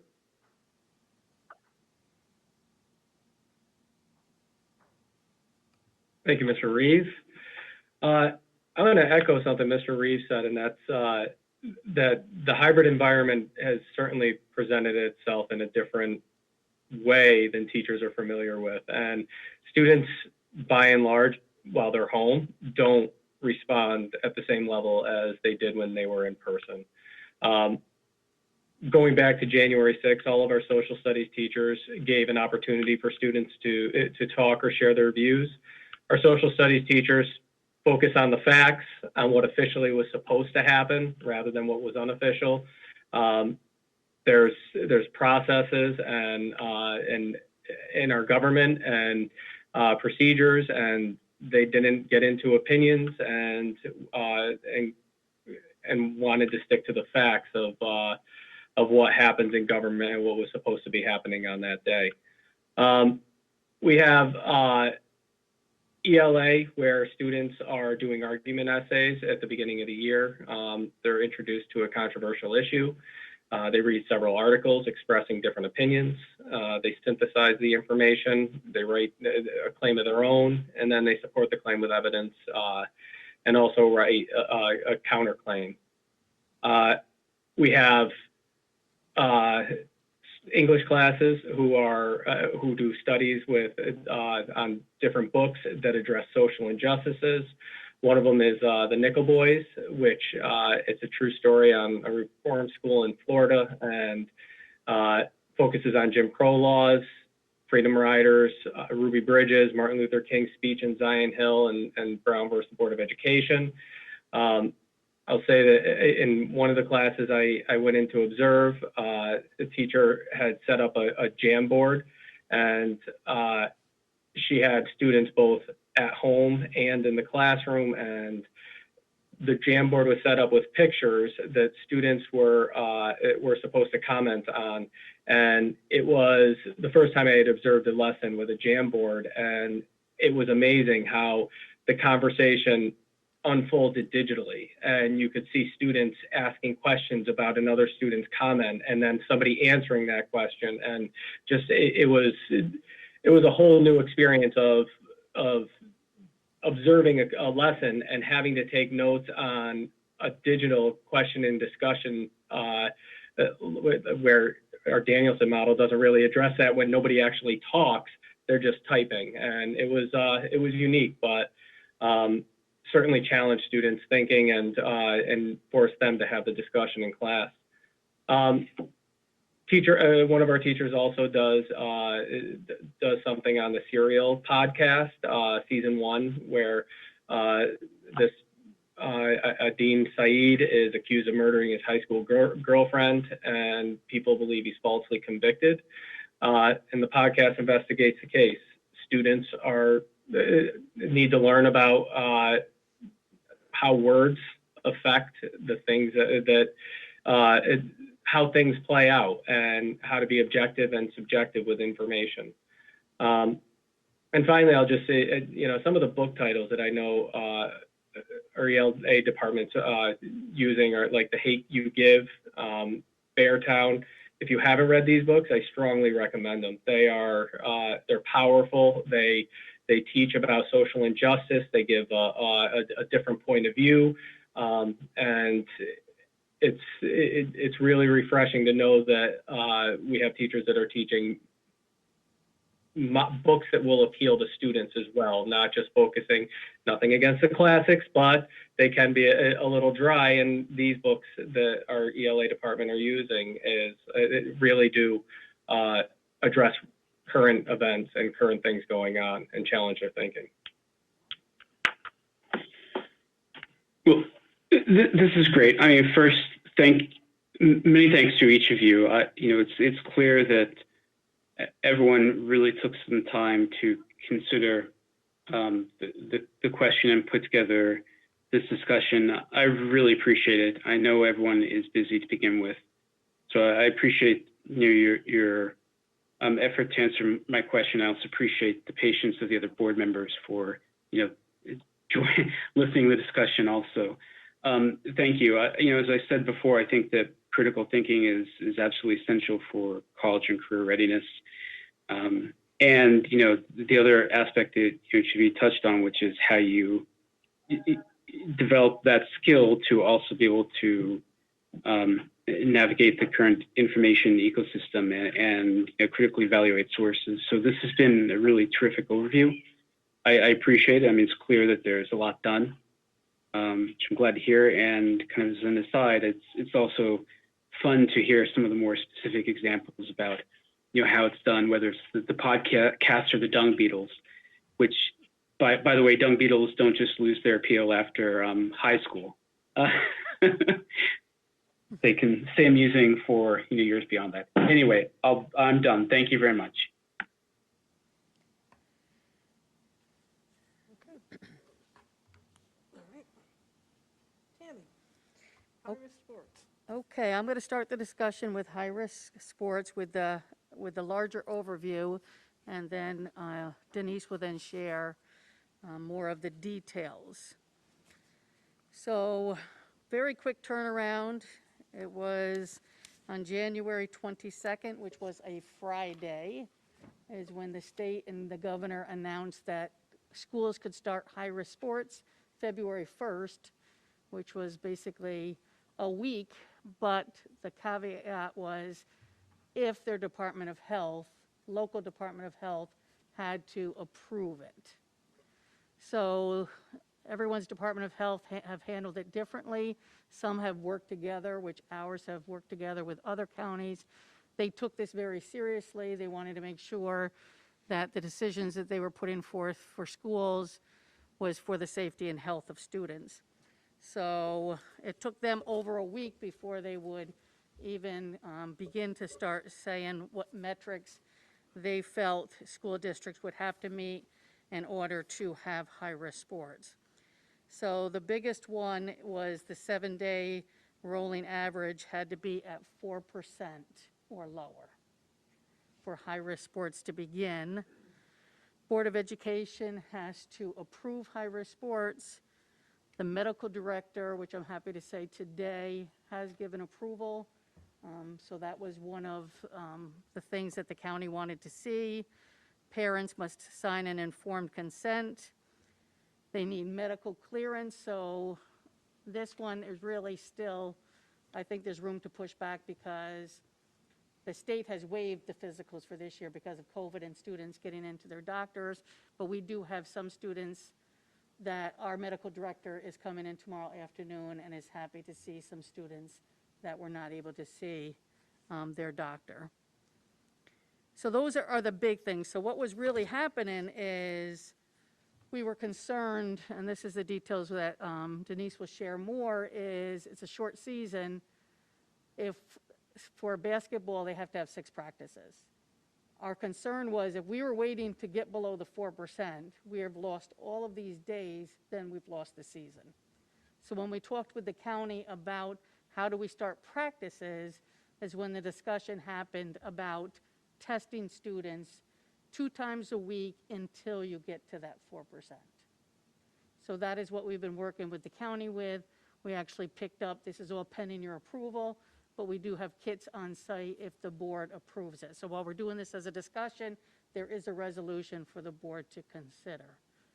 So we are prepared to test right now. Yesterday's number was 3.3 in the county, but the 7-day rolling average is 5. So it's dropping quickly unless something changes because of the Super Bowl. We hope not. They really expect that we could potentially, by the end of next week, meet the metric of being under 4%. So let me turn it over to Denise so she can talk about specific sports and everything that she has been working on.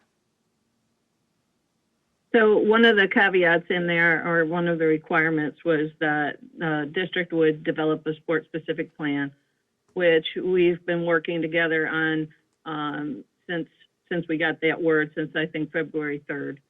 So that has been submitted to the medical director, and she approved that today. Tammy touched upon the testing. We're trying to figure out all the logistics of testing twice a week. This week we would only have to do once because we have kind of a shorter week or window because we're going to be starting on Wednesday. And, you know, one of those pieces is to get that parental consent. So without parental consent, then kids, or for testing, then kids cannot participate in the season until at least we get below that 4%. Face masks were an issue in the fall. So Section 2 has taken a slightly more restrictive approach to the face mask requirement. And they are saying that if you're unable, or if an athlete is unable to tolerate a face mask, they must have medical documentation in their home district that basically states that. So parents would need to get a doctor's note for them not to wear a face mask if they can't tolerate it. Another big issue for the Patroon Conference and a lot of districts is spectators, whether or not to allow spectators in for the contest.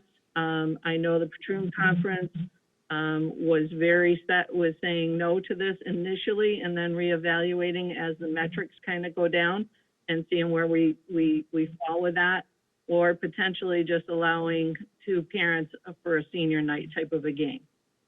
We do have the capability here for live streaming through the NFHS system that they installed this past fall. And we also have the capability of recording games and then sending those links out for parents to see. I know it's not the same, but at least it's something our kids can play. I believe that most people would be receptive to just having our kids getting back out there and being active and playing. Season's length for us would be, so they said February 1st we could start. Our season length would, the length of our season would be February 10th through March 13th is when the winter season stops. And then the other thing is, you know, prioritizing levels because it is a short season. What is the priority? Again, most of the ADs believe that varsity is the priority because those kids are not going to be participating again, potentially. Your seniors are going to be leaving and getting them the competitions and games that we can. There's a lot of talk about modified being practice and skill work and, you know, potentially doing like a play date or some scrimmages with local schools. So I guess at this time, if you guys have more specific questions. Can you talk about which sports we're talking about that are high risk? High risk is basketball, volleyball, wrestling, cheerleading, and I think those are my four. Yep. So that would include girls volleyball, which is in the fall season too, which is going to start in March.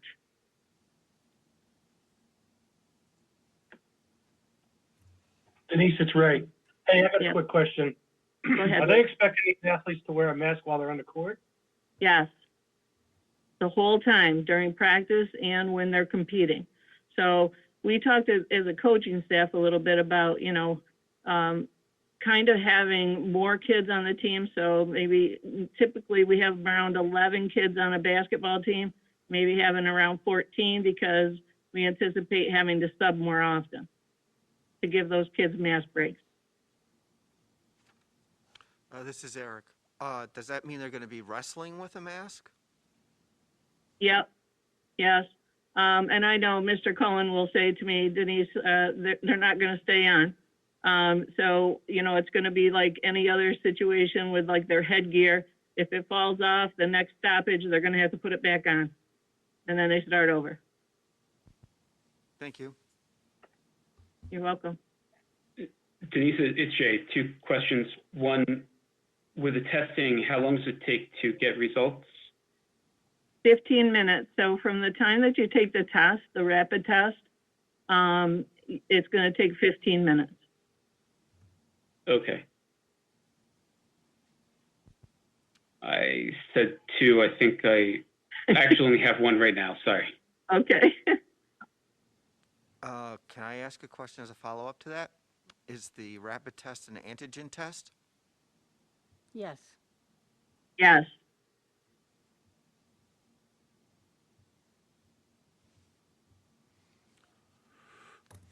Denise, Dave, I have a series of questions. Okay. Where does Albany County fall into this for us? So the Patroon Conference, I don't know if you guys know, the Patroon Conference actually falls or has 4 counties. So Albany County, Columbia County, Greene County, and Rensselaer County. Rensselaer County already has been given the okay to start. Albany County was just given the okay to start because they just fall below the metrics. And Columbia County right now is sitting at 4.3%. So they're close. They're closer than us. But I know in talking with the Department of Health, they feel that we're probably going to meet that metric either midweek next week or by the end of the week over break. Well, my question was, is Albany County Department of Health, because I'm wondering about this. We have students, I don't know what percentages, but students coming out of Albany County. 45. It's where the school district is located. Right, I figured that. Yeah. But we fall into Greene County. Right, but is Albany County, as far as the Patroon goes, then have their Department of Health has given the okay? Yes. No, that was a quick change because a few days ago she was adamant against it. Columbia County has given the okay? No, they haven't met the metric, the 4% 7-day rolling average yet. Okay. But they're close. All of this, as you know, is going to be challenging as far as scheduling any types of competitions with people meeting that metric at different times. So scheduling is definitely going to be a challenge.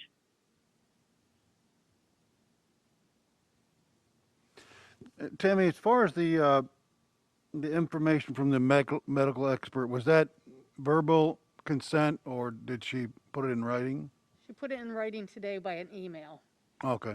So I did ask her because first she just said I had no problems. Then I said, does that mean you have no problems with the high-risk sports moving forward with the metrics? And then she wrote it out the exact same way. Because I actually thought in all the documentation I had read, and I couldn't find it again, I thought that the board was required to communicate with the medical expert on this, but I couldn't, that might have been something that my mind made up. It was on the executive summary. They said each school superintendent must. Right, I saw that part. Okay, and right. then the approval of the school district's medical. My other question, I don't know if Jeff wants to chime in. I don't really understand why we weren't, as a board, asked to vote in this fall to approve sports, but why we're asked, all boards are being asked to approve this plan at this time. This was one of the things that the county Right. put out there. There was a stipulation. Right. Is that putting responsibility on the board, in your opinion? I'll let Jay ask, or Jeff. You have legal here, go for it, right? That's right. How you doing? Hello. Hey, Jeff. Hey, very good question. One I've had, my whole life has been high-risk sports in the last week. The answer for you is some counties are actually requiring boards to take action. So, for example, Albany County is requiring boards to prove it. There are others as well. I don't recall specifically Greene County. But even if Greene County is not requiring action, I believe because we're talking higher risk sports, that it's prudent to make sure the superintendent has, if we recommendation is to proceed with them, to have the support of the board in doing so. And quite frankly, some districts are parsing out which of the higher risk sports would be approved or not. Wrestling, for example, is a common one that may be parsed down. So you are correct, you weren't asked, I don't think you were asked to approve in fall. You're never asked in years past to approve sports. Typically, a board would get involved when there's a decision to add a new sport or take away a sport. But this is truly unprecedented times. So that's my answer. The genesis of my question comes from, in the county's plan, they are asking for safe, harmless. The entire county, the executive, anybody that steps foot on the county property, I think. Sounds a lot like our governor, quite frankly, that likes to give permission to go ahead and do things as long as you guys approve them. That part of it concerns me. I don't know if you had a. And again, different counties are requiring different things. I have offered to Tammy, I suspect the resolution you're looking at or considering. I've also offered a consent form with a waiver attached. Some districts are looking to have both pieces. Consent acknowledgement is, hey, I want my child to play basketball. I understand COVID-19 is very serious. I understand by doing so, my child might catch COVID-19 and bad things can happen. The waiver part is don't sue us if that happens. Albany County is requiring that. Again, some are not, some are. I've offered that to you. I also know I reviewed, I'm not sure which one you have up, Tammy, but there's a more limited consent form that I reviewed for Tammy that basically just says you need to understand you're agreeing to all of this if you participate. Thank you, Jeff. Denise, a couple questions for you, more specific. Okay. How are they going to conduct tryouts, or how are we going to select a team? I'm not sure what you're asking, but they're going to do that the same way that they have in the past. Okay, all right. In the early parts of the school plan, I think, that you provided under a draft, in the general part of it, you talk about pods, and then there's a statement in, that's italic, that you said that the pods are going to be discussed in the more sport-specific portion of the plan. It's not anywhere in any of the sports. So I wonder how pods were going to function. If you want to give me an example in basketball, and it's fine if you say that it wouldn't really work. Pods wouldn't really work. So basically, I mean, examples of that would be, so like say all your bigs in basketball are in one pod. So when they're doing individual skills, they're always going to be working together. Like later on, so part of your practice would be done in these pods, and then the more like game-like situations would be held later on in the practice or at some other point in the practice. Same thing with like wrestling. They have natural pods by weight class because they're not allowed to wrestle somebody that's, you know, a big, in a weight class or two above them. So they would be put into pods during their individual work. They would be working within that pod. So hopefully they're only having limited contact with certain kids during that time. Does that answer your question? Yep, thank you. On testing, who on campus is going to conduct player and coach testing? So that's going to be, we have a team that's going to work together for that purpose. And basically the nurses are the ones that are conducting the test itself. And then that test is going to be evaluated by, I guess, anybody else, like myself or Tammy or Aaron or anybody else would be there to evaluate that and get the results. And then that would be put into the spreadsheet and then sent off to Questar. And then any adult, I'm sorry, Duncan, I'm taking too much time. Any adult that's involved, coaches, assistant coaches, they're going to be tested twice a week too? Yes. And so if you have a basketball practice that starts at 7 o'clock or something like that, there's going to be someone here to conduct that test? We just kind of took a look at that today and trying to figure out the logistics of that. You know, that's a little bit challenging too, as you have a hybrid schedule with some kids in and some kids out. So we got half of our population in on any given day. So we're looking at a 7:15 to 8 o'clock time frame in the morning for those kids that are remote to come in and conduct that testing, which would be done in our auditorium. And that way it gives them time to get back home for their first period class as well. And our staff, we actually didn't talk about that too much, but Deb is here on campus from 3 to 4. Deb Mackey every day. So she said that she's willing to use that time frame if we need it as well. Thank you. If we get to games, does the league or the section have officials that are willing to participate? Do you know?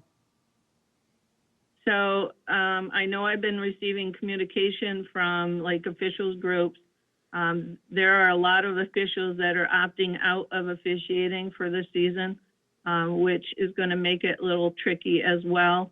And again, that's, I believe, why our priority is on that varsity level, making sure that we get those games covered first. And then we can work our way down from there and see what we can do. Yeah, so that's going to be a problem or a potential problem with getting games covered. And especially right now too, Dave, we don't have a schedule because we can't really put a schedule together until all of our counties have given the go. So when will we decide if we're approving something? When will we know that we're approving varsity sports or varsity and JV or all of it? Or are we going to just give a blanket approval and then you'll decide? We're going to ask today. I think that's what, sorry, Tammy, but I think that's what we're looking for your guidance on tonight to see where you guys sit with that.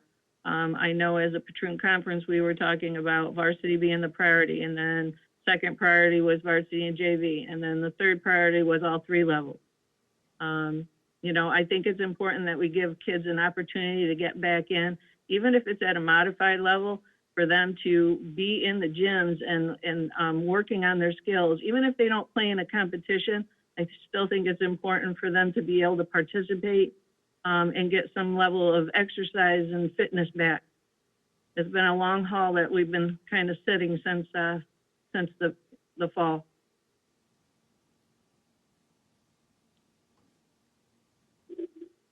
Go ahead, Duncan. I was kind of comfortable. Dave kind of asked the same question I did. I thought maybe we could test outside of the arena, so to speak. In other words, any of the athletes could come in at the time that we're here. If we have to test twice a week, we could do strong on Tuesday and whatever, but separate and distinct. In other words, show up at the nurse's office, take the test, go back to class.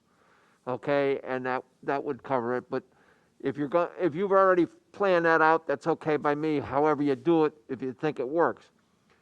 I'm concerned, however, that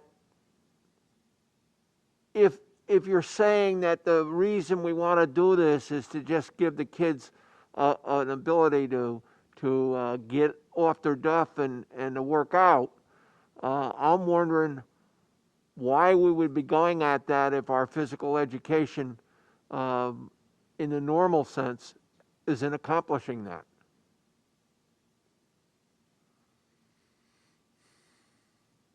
I think that's a great question, Duncan, and one that I can't really answer, and why, why we're given approval to do this and nothing has changed in phys ed.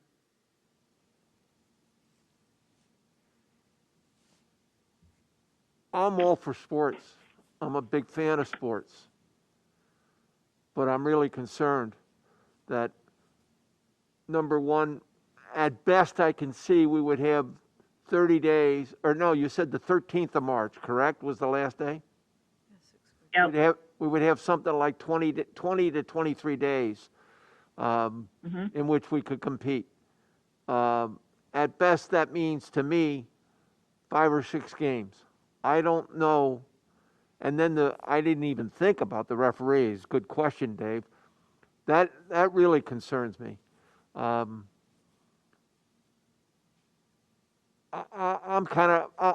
tell you, I'm really on the fence about approving this at all.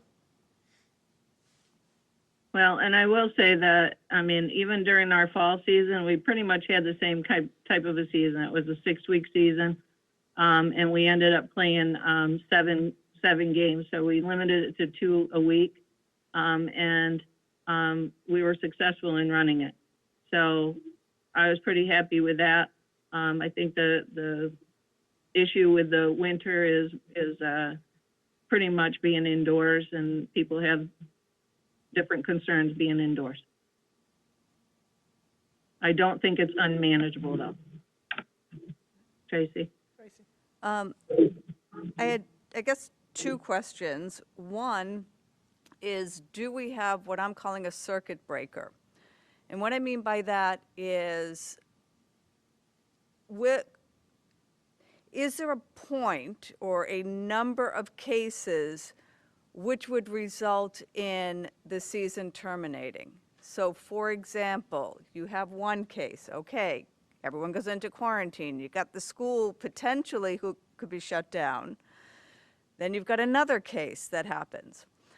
In the way that I'm thinking about it is, if we were to have a circuit breaker whereby 3 cases within a 2-week time frame, and I don't know the exact number, but something that says when this happens, then we need to stop. It's not working. I think that somehow needs to be in the plan, and when I read through the plan, I didn't see what I'm calling a circuit breaker. So that would be my first question.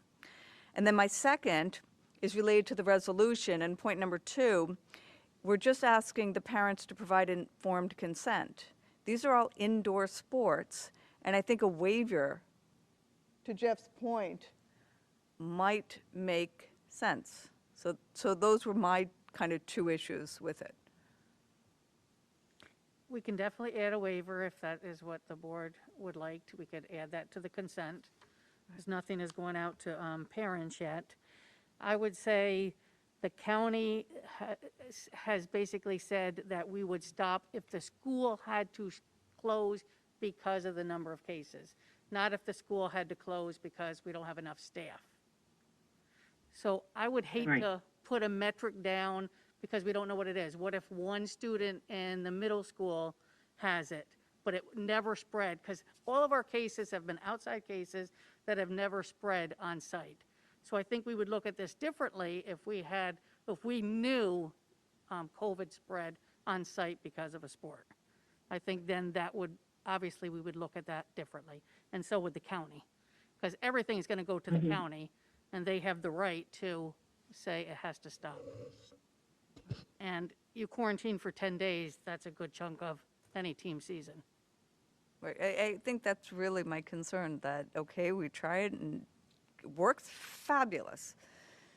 But, where is that threshold? What is our tolerance for pain?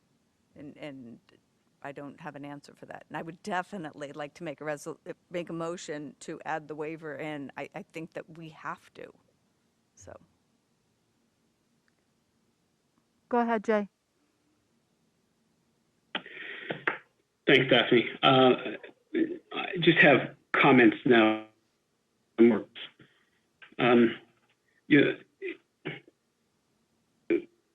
opinion is that these are sports. I mean, clearly they were originally deemed to be high risk, And, we were told before that we shouldn't have them because of the higher risk. The Greene County School Sports Plan that we were provided with the agenda says, quote, the state's decision to permit higher risk sports and recreation activities does not mean that their risk has changed.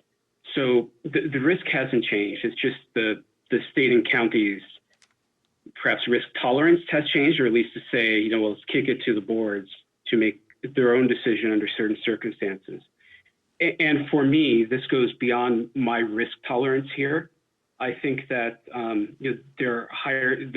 they were deemed to be high risk for a reason.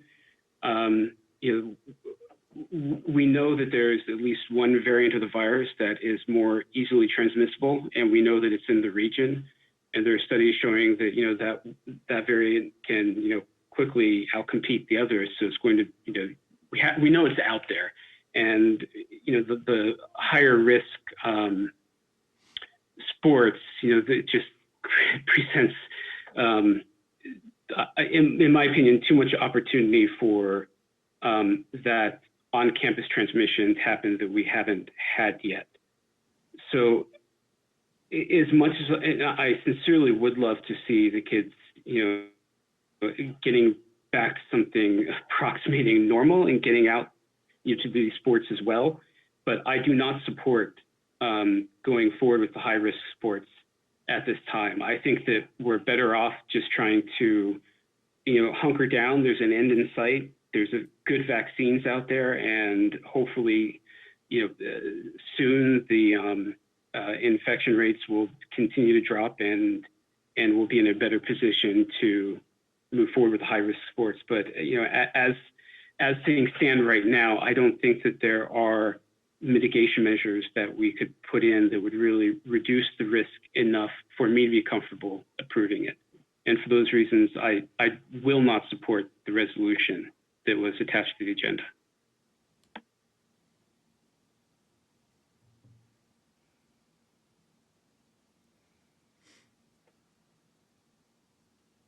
Anybody else? If everyone's ready, could we put the motion on the thing so that we have the vote, so we know Do it now? which way it would, unless someone has more questions.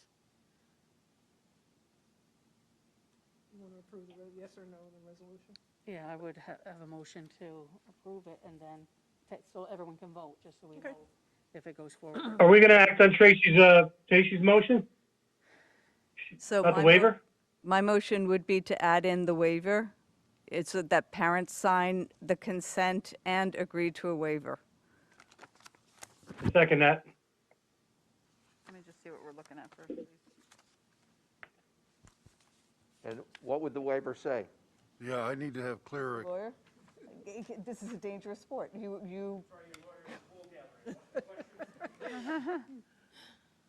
I think that's already in there, Tracy. If I can just say that that's already in the parent consent form that we've drawn up that indicates like what the risks are, that, there's a number of things in there. I know Jeff has looked through that. I think it covers all of those pieces, but if Jeff disagrees, then. This would be a specific waiver. Is that covered in number 2? In number 2 for the resolution, it just says consent. It does not say the waiver. So I would make a motion to add in waiver for that. All right, so the one No, that we she's have got does something not have a different. specific waiver that we're talking about. So what would the waiver say? If you're looking at the one for John. Right. So I'm sorry. John Lynch has is a list of what Greene County requires That's that you transmit to every parent, student, and I want to say every adult to sign off on to participate. Okay, but we could make it Well, stricter. Jeff has already made one that's more. I've made another one that is a similar consent form, has all that acknowledgement stuff, but also has a legal liability waiver. and we haven't seen that. That's the one we want to use. And so the resolution does not reflect, if you could look at the resolution, Jeff. I have it right here, Jeff. Good help. Point number 2, So you'd be covered having, you could use either one under number 2. I understand what you're saying, Tracy. Right. You're saying You know, I like my I's dotted and my T's crossed, and so. You would, if your intent is truly to have the consent/waiver, I would suggest you would put /waiver in paragraph number 2. Okay, perfect. That would work for me. Just so that we're all clear that we are asking parents to sign off on both of those elements. And the waiver is what? Waiving the school district from any Liability. liability? Yes, for contracting COVID and, yes, absolutely. Well, that's what I asked. Okay.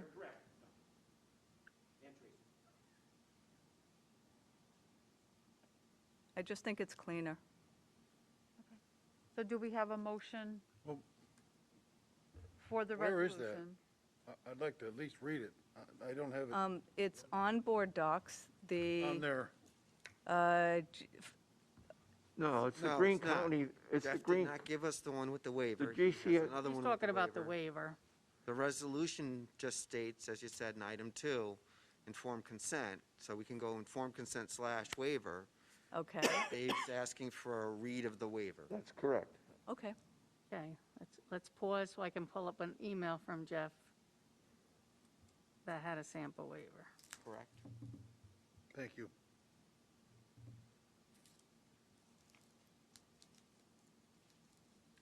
Tim, as you get it, you want me to project it on the screen? Parliamentary point of confusion, is that where you are? Probably. Yes. All right, we're- I do have, this one says a different school district's name. Haverhill Park, is that okay to project that, or should I just read it?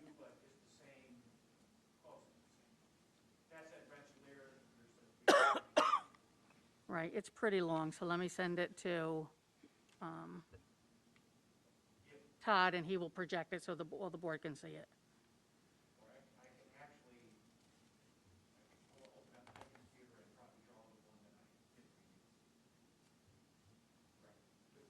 Can I make the following suggestion?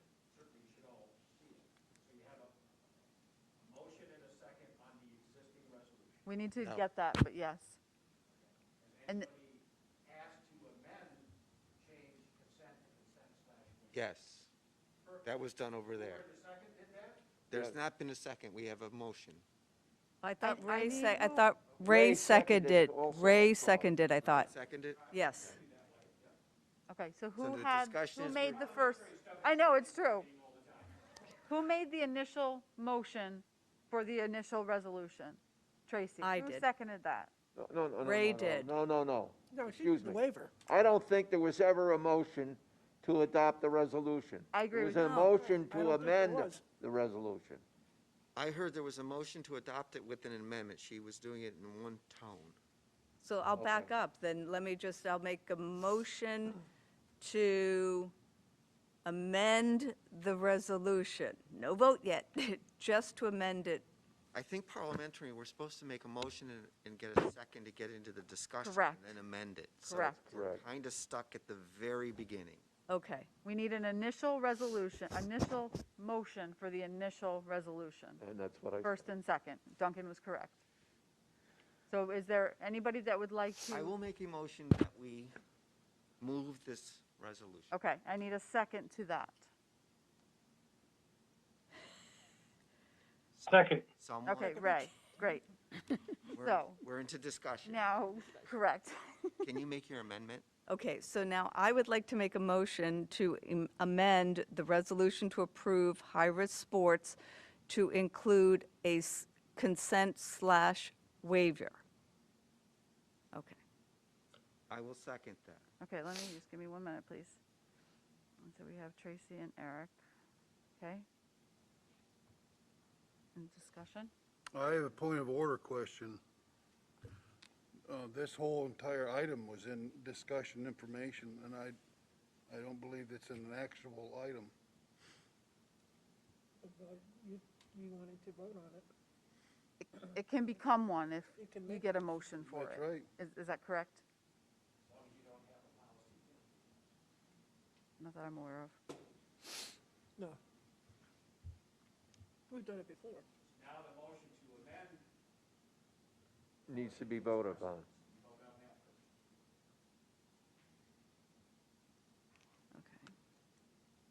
So in the discussion right now, my understanding is that you're going to bring us up a document for us to read? Yes, I've sent it to Todd. If he can project it, switch out a name to another Can you name. send it on Gmail so we can read it on the screen?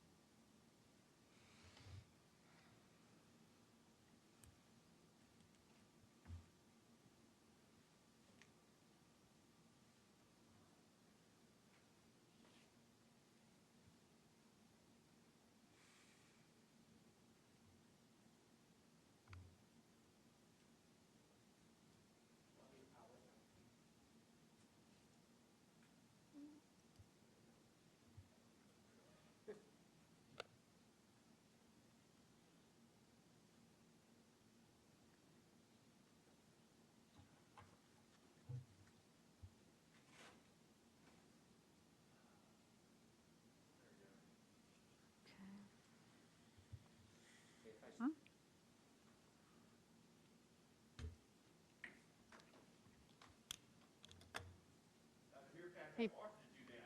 It's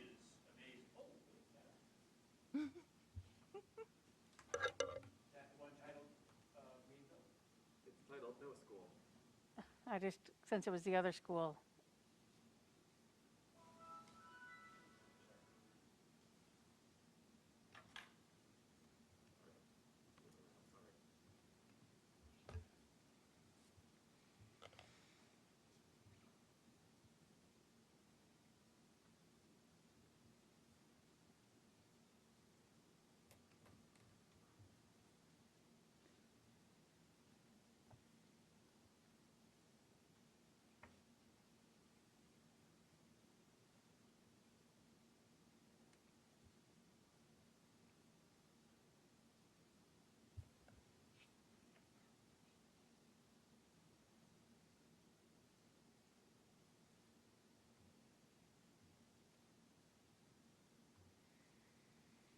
Gonna scroll it at some point?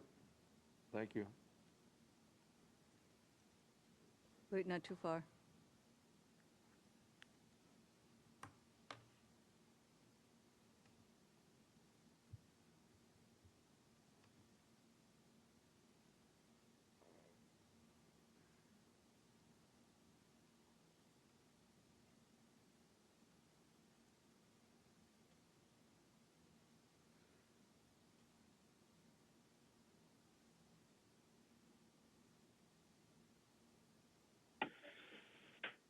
This is Jay, if I may ask a question of Jeff.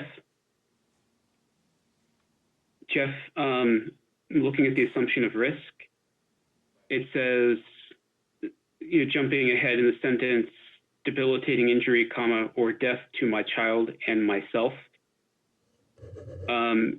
If there was injury or death to someone other than my child and myself, for example, my significant other, different sibling, grandparent, this does not cover that, correct? Well, let me answer that this way, because I didn't catch everything you said, Jay, but I'll give you the same cautionary note.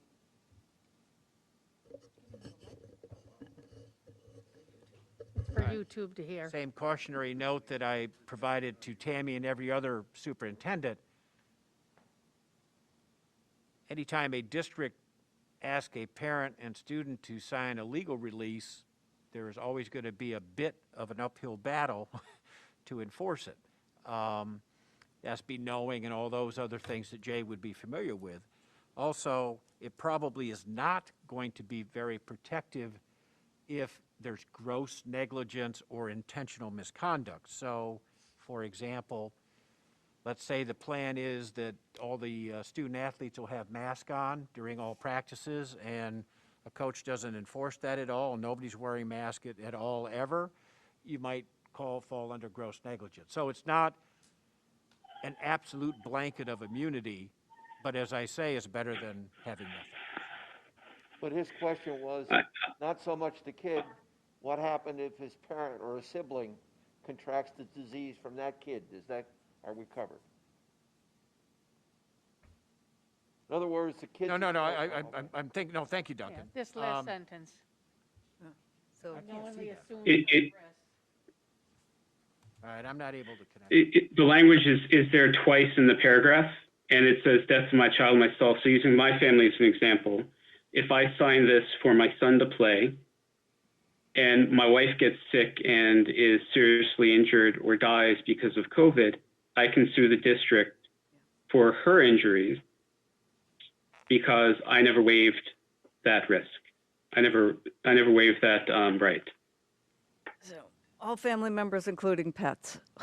Yeah, no, I understand the question. How do I scroll down on this? Todd? Todd Todd has has to to keep scroll scrolling. for you. He has to. There we go. This one.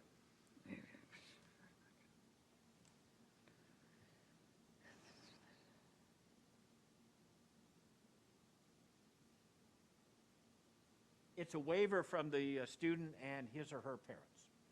Whether or not a third party could sue would be a whole different question. Thank you. Best I can do for you, Jay. So you can't necessarily say family members. You can't actually enforce a waiver of liability against somebody who's not a signatory to the waiver. But That's a pretty. they're also a step or two or three removed from the situation. So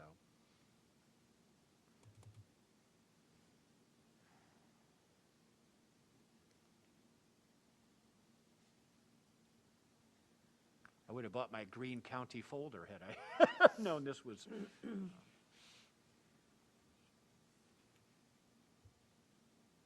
At the risk of being labeled a flaming left-wing liberal, I'm with Jay, I can't support this. The quote, high risk, end quote, adjectives put on the sports program. I worked hard with others to get wrestling in here. I cannot see wrestling being conducted in this environment. Basketball, I think of kids rebounding and just standing next to each other at the foul line when the referees are having a little conference or whatever. Masks or no masks, I can't support, especially those two. Volleyball, little different, but getting close. I think I'm with Jay. I'm not going to be able to support the resolution. Okay, before we go there, can we continue the modification of the resolution? Yes. Now, this copy is a sample, correct? Right, this is what we would use. This is the one that Jeff has prepared for other districts. Is that okay with everybody? I think he's asking to move the question of adding the slash waiver to the resolution. Okay. We've done that. We had our first and second, I know, and this is the discussion. Correct. It's not my, So we need a vote. someone else has to. So we need a vote. All right, so are we time for a vote? Duncan This called is- the question, so now you go to a vote on the motion to amend the resolution. Right. Correct. Okay. All in favor? Oh, okay. I'm in favor. You have to give me a minute, because so you are in favor? Of the amending the resolution, yes. The resolution with the waiver in it. I'm in favor of the slash waiver. Right. Okay. And Jay? Right. Hold on, Daphne, I'm sorry. I want to make sure I'm hearing what I'm voting on correctly. All we're voting on is whether to modify the resolution to add the hold harmless, like the waiver of liability, right? Correct.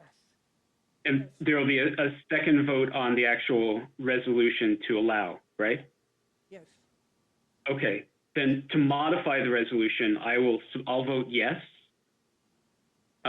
Because, recognize that I said what my opinion is. I might not have, be with the majority when you vote on the actual resolution. If the resolution itself is passed, I would rather see it have the liability waiver in there. So I will support that modification. And so, as a recap, can we vote? I didn't get everybody, so Vote again? everybody This is here for the voted for waiver. it? Okay, Yes. and Ray? Yep. Yes. Okay, thank you. Aye. 7-0, okay. Thank you for that clarification, Jay.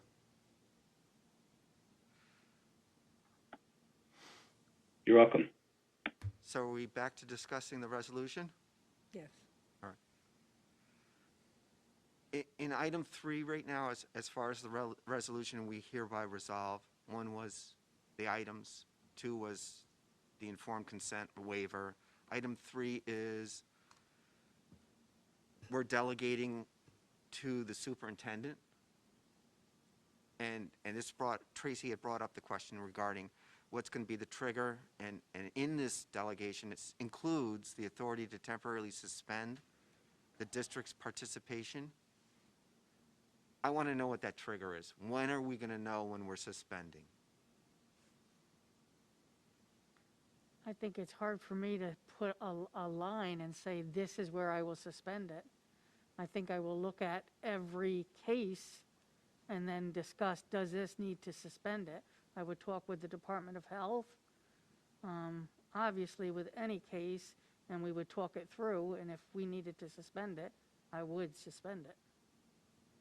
But for me to just say this is what it would be is hard for me because I don't know what that circumstance will be. All right. Having just gone through my personal experiences and understanding that the antigen-based testing has many false negatives, because I was false negative with my antigen, but my RNA came back positive, and that using that as a mechanism to find positives, it's very good.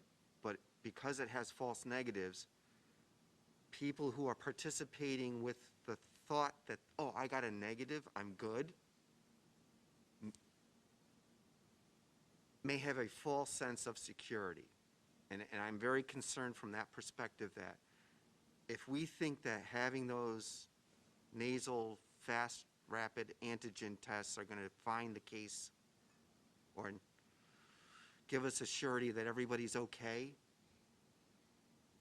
when I talked to the doctors about that, they purposely said, oh yeah, there are many false negatives. You need the RNA to make sure you're getting everyone. I think as a program, if we're thinking that this is going to be, oh, everybody's clean today, not so much. So I want to give everybody an understanding that the negatives that come out of there don't mean you don't have a positive. I just want to be clear too, is the county is making us test until we get below 4%. So testing is not going to go throughout the season. Okay. So I just want to make sure everyone is aware of that. So we're going to go to a high-risk sport without testing after we fall below 4%. Well, we're not going to know, even if you go back up. Okay. Well, we're going to know the same way that we know in school is testing anyone that's symptomatic. Jeff, you were going to say something. Well, I was just going to add, since I was the architect of that resolution and that language, my intent behind that last paragraph, because everything about COVID-19 is so fluid and fast changing, and certainly will be so in the sports area should you decide to head into that, Greene County may come out with something tomorrow that would have Tammy have to make a change in what you're acting on tonight. And it could be testing, it could be the positivity rate, it could be can't get enough officials, it could be a whole range of things that my intent was to have the board and trust the superintendent to have the flexibility to react to those situations as they arise, whatever it might be. Obviously with the understanding that a superintendent's going to report back to a board at some point, but sometimes you can't wait that 2 weeks or 4 weeks between meetings to actually revisit it. The season's over. Season's over the week after our next meeting. Yeah. Say again, Duncan? The season's over the week after our next meeting. Yeah.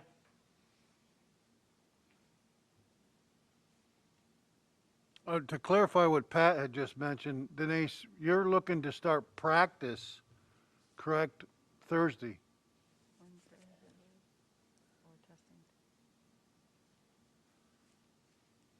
Looking to start practices on Wednesday or Thursday. So we can get in the required number of practices, and then once we meet that 4% threshold, then competitions can start after we've met our 6 practices or our 10 practices for wrestling. And they approved that waiver? Didn't you have to ask the county for a waiver to even start practice now? They are letting us start. They so did approve it, they- okay. Right now, we could do open gym, which is nothing competitive. It's just individuals working on their drills. So that's allowed right now. But in order for us to start counting real practices is when they initiated the testing. Right, and they okayed that. They okayed it if we do the testing, yes. Yeah. And the board I thought she approved- said that, I just wanted to be clear. Right. And that testing would be until we reach that 4% or lower threshold. And then we go to 2 a week. No, then we No. stop testing. Then we can stop testing, okay. Then they will stop testing. It's Yes, not they will. can, they will. This is hard. I mean, the willingness to continue testing would actually be based on the kits and what kits would continue to be available. The guaranteed availability of those things? I don't have no. So right now, the county has plenty, and the Questar has enough for us to have started if we were designated in a zone, and they would replenish them, but they've asked them if we can use those for athletics, and while they said yes, they said they would not be replenished. And that, that was an issue for us, because, the conversation was, should we just start testing before we're in a zone, just regular school? And when we checked to see if we could get additional supplies of the test to do that, the response was no. That they would not guarantee to keep giving us test kits if we were not in a designated zone. Can they be purchased? Not that I know of. I don't know, because we have to work with a lab. I wouldn't know how to start that Okay. venture.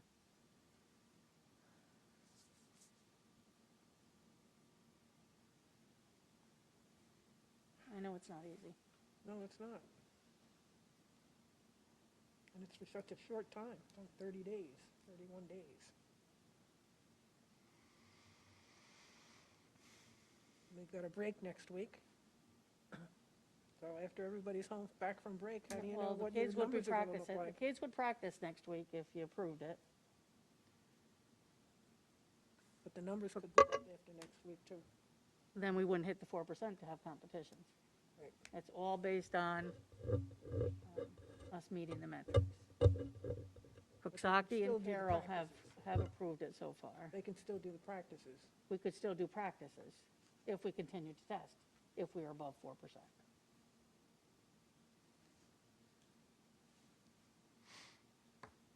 I mean, the last week, the numbers continue to come down. Well, let's What's our get a- number today? 3.3 was yesterday's number. But 2 days ago, we were, Yeah, and So, five- yeah, we have to, we need the rolling average is 5%. Right, the rolling is at 5.3, 7 day, I was told today was at 5. at 5.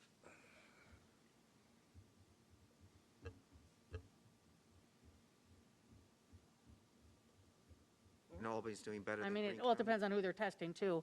I know once they receive an influx of school districts' numbers, I would imagine the number's gonna go down a lot quicker too. I'm pro sports. Believe me. I know, I'm it's hard. I'm internally wrestling with this one really hard. Mm-hmm, I agree.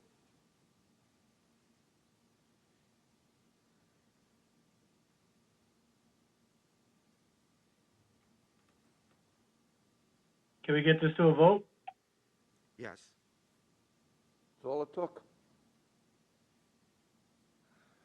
Is there a motion? There is, we're voting on the Okay, initial motion amended to have consent/waiver. okay. So this is for the resolution? Correct. Yes. Need a motion to approve it? Aye. So all those in favor? No, because we already have that motion. Yep. You have a motion. We have Oh, the no, we motion. just need to know who's in favor. All those in favor? And just give me a minute. Aye. So we have Eric, Ray, Tracy, Pat. Did I get everybody? Okay. And those against it?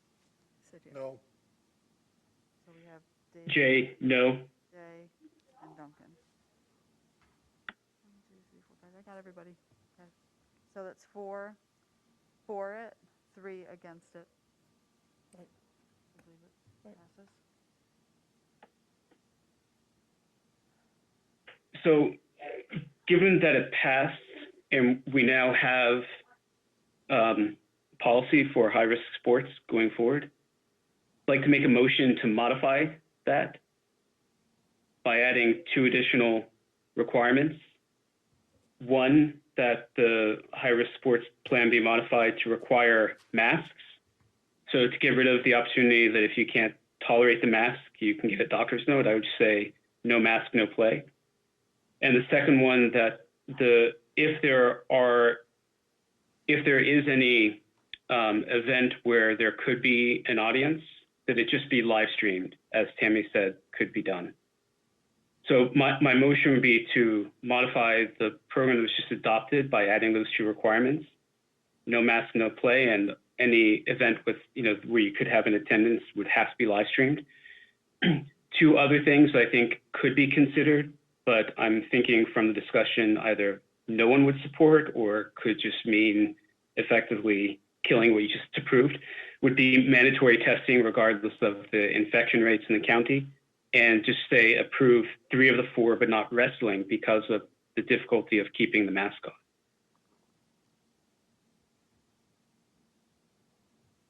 The proper procedure would be not to move to amend the resolution that's already been adopted. If you're in the minority, would be actually to propose a new resolution. Same ends.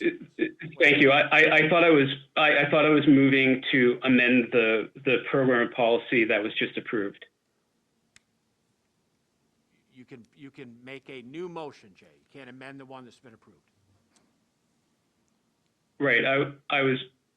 I don't know what the right terminology would be, but what I was saying was move to change the program that was just, we now have a program or policy. I don't know which would be appropriate to call it. I'm moving to modify that. We didn't approve the plan, No, we just have the we have a resolution. resolution approving high-risk I think sports. he's talking about the sport-specific plan. Is that what you're talking about, Jay? Yes. Yes, the high-risk sports plan.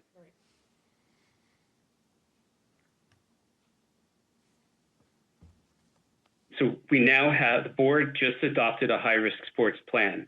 I'm moving to modify the high-risk sports plan Hold on, with Jay. 2 elements.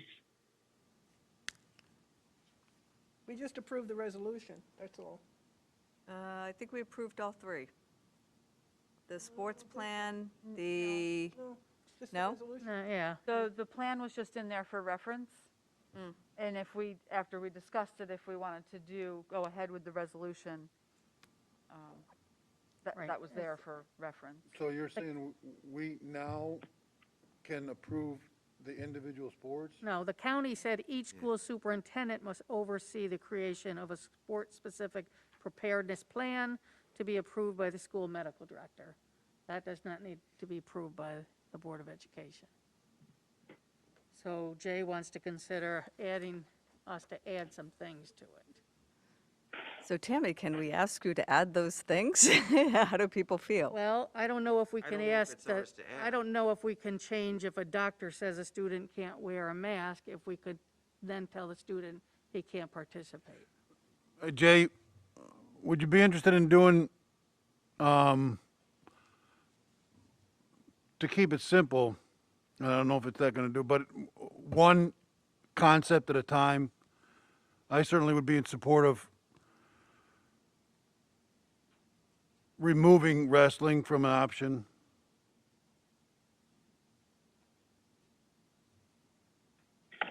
Yes, if it's easier and preferable, I would be happy to go piece by piece.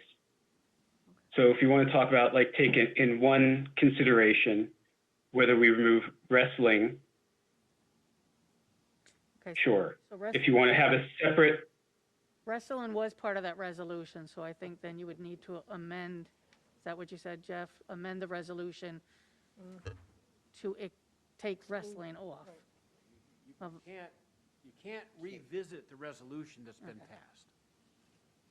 If I'm understanding correctly, Jay, your, aside from the wrestling comment, is directed to the plan to provide sports? Okay. That's not actually something you approved in that resolution. It's what you, quite frankly, the authority of the superintendent, the athletic director, and the school doctor to provide that plan. Doesn't mean you can't have input, but you have not approved the plan.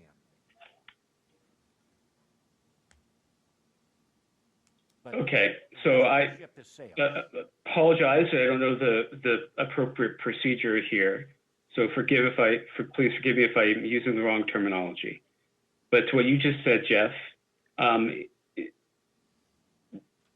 the board could take an action that would say, of the high-risk sports that we just voted on, or something to say, do not include wrestling in the plan that is developed. No, because the resolution, which I don't have in front of me, but included wrestling and was approved 4-3. So that, the wrestling ship has sailed. So it should have been originally, could have been a amended. Okay. to also At the include time, that. much as the waiver piece was, it would be a discussion item at that point. So Jay, when we were looking at the resolution, it composed of a part 1, which was which items were being included, a part 2, which was the intent and consent / waiver part, and then a part 3, which was the board giving authority to the superintendent to do this and to not do this. And we've approved that resolution with the waiver added to part 2. Correct.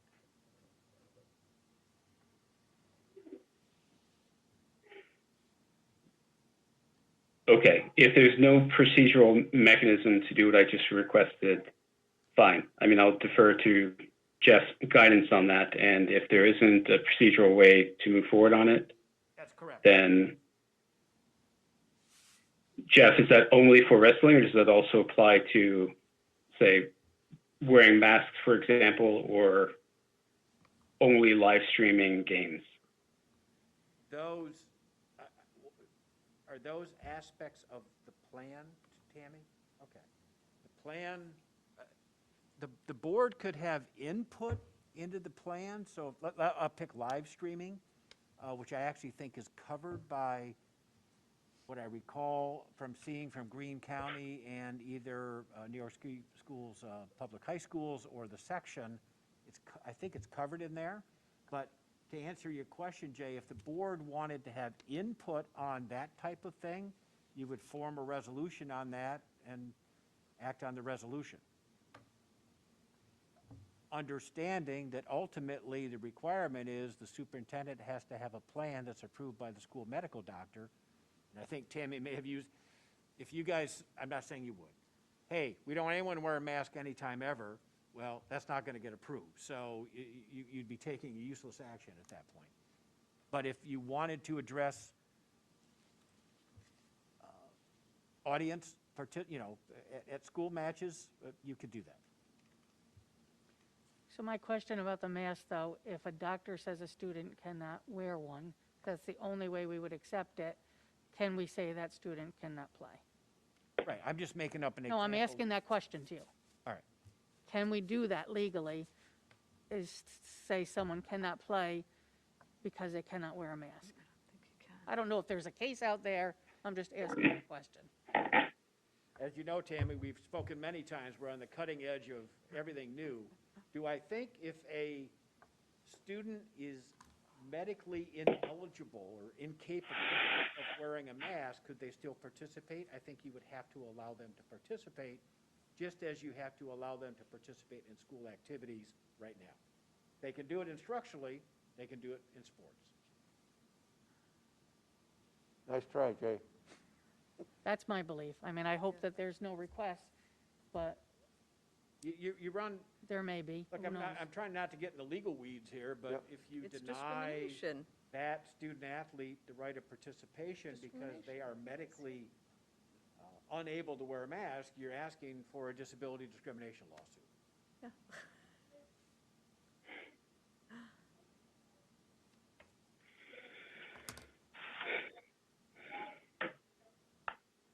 As of Kinda like spectators, the spectators issue, because it was more of a right. permissive thing. I mean, I could see a board saying, we don't care what the medical director says or the county says, we just don't want spectators at the meeting, we'll do live streaming. I think that's a subjective element you could probably address. We currently don't allow visitors into the building. So we would have to amend some document that I know I've read to allow visitors. It's in our opening plan. I'm sorry, Dave? It's in our opening plan, I believe. Okay, so in the opening plan, there are no visitors anywhere inside the building. So then we wouldn't be able to allow. For the most, we had talked about no spectators.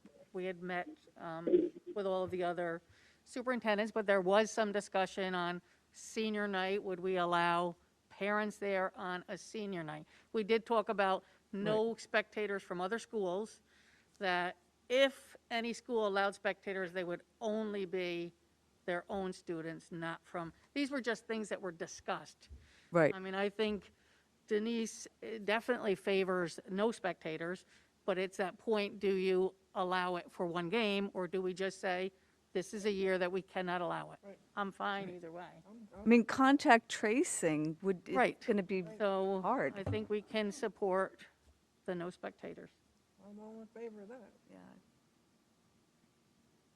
Yeah, just if I can interject a little bit. I mean, in the discussions and in all the conversations we've been having in section 2, there are no spectators being allowed in. I don't think any district is allowing that at this point. They said that they might evaluate it and reassess it as the season went on, depending on the metrics, but I think most people are adamantly against that right now because it really is an uncontrollable variable. I agree. So if the current plan says no visitors, spectators will be visitors,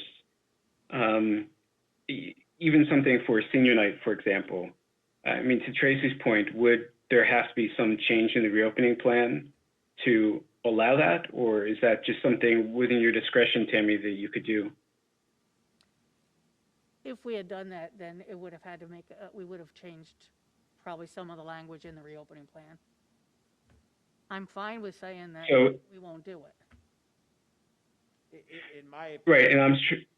You do not have to go back and amend or modify the reopening plan. It's a good question, as always, Tracy, but I don't think you need to do that. You're developing a plan just for this specific topic.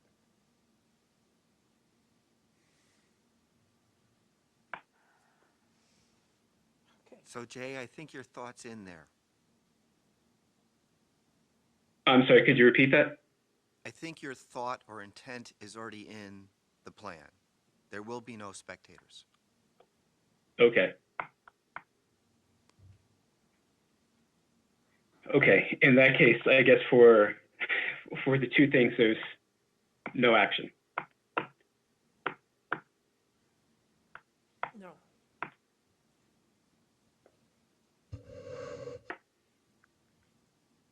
And I assume there's nothing I need to withdraw because I don't think there's anything proper, like actually advanced, right? Right. Correct. Correct. Okay. All just conversation. Right. Moving on. Latin textbooks. Excuse me? On to 8.3? Yeah. I need a motion to, Oh, no, just to talk. No, this is a discussion. but The 8.3 is just the textbook. Yeah, it's a request for approval, right? Well, but just to discuss it first. The approval will be next month. Doesn't say just, oh, yeah, okay. So the book is here if anyone wants to. Did you bring the book? Yep, I have them right here. Right. The form is actually a request for approval. No discussion? Unless somebody wants to, Not if an anybody action wants to item. see it, all of the books are here. I think it's a great idea because I think that all students learn differently and some will use textbooks more than others, but by having it, I think it just benefits.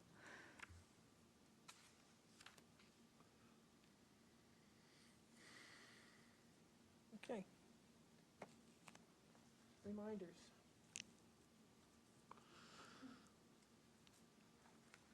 Our 3 annual meeting, April 14th. Pat, just make sure you're using your microphone. Make sure you're talking to your microphone. My mask. Sorry. The Board of Education Business Budget Meeting number 2 is February 22nd, 2 weeks from now, at 6 o'clock. Questar's annual meeting is April 14th. That will be Zoomed. No snacks. Questar 3 annual business meeting is April 20th.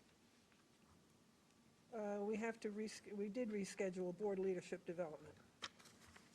And that's scheduled now for Saturday, March 20th at 9 o'clock right here at the library. Did we get more topics for that, Tammy, or are we still working on that? No, I think we are set with the agenda. Jeff's going to join us for part of that workshop in March. Surprise! I'm returning what was loaned to me. And we were going to be talking about goals and things, so we're set. Okay. Tammy, do we need a moderator or someone that can help facilitate it? For the goal section? Yeah, I don't think so. I've invited Mr. Hilgendorf, so I don't think we need. So a you're going to help moderator. moderate it? All right, thank you.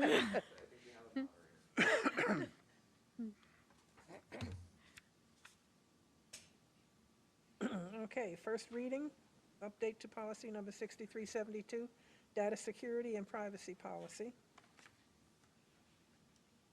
Everyone should get a chance to read that. Also a first reading on policy number 6120, sexual harassment policy, and a first reading on a new policy, student sexual harassment. Also a first reading on an update to policy 1120, board policy development. And a first reading for update on policy 5220, notice of breach of security. Those are all first readings.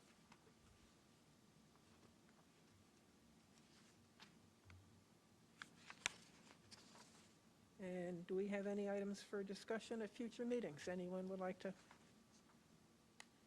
bring up a topic?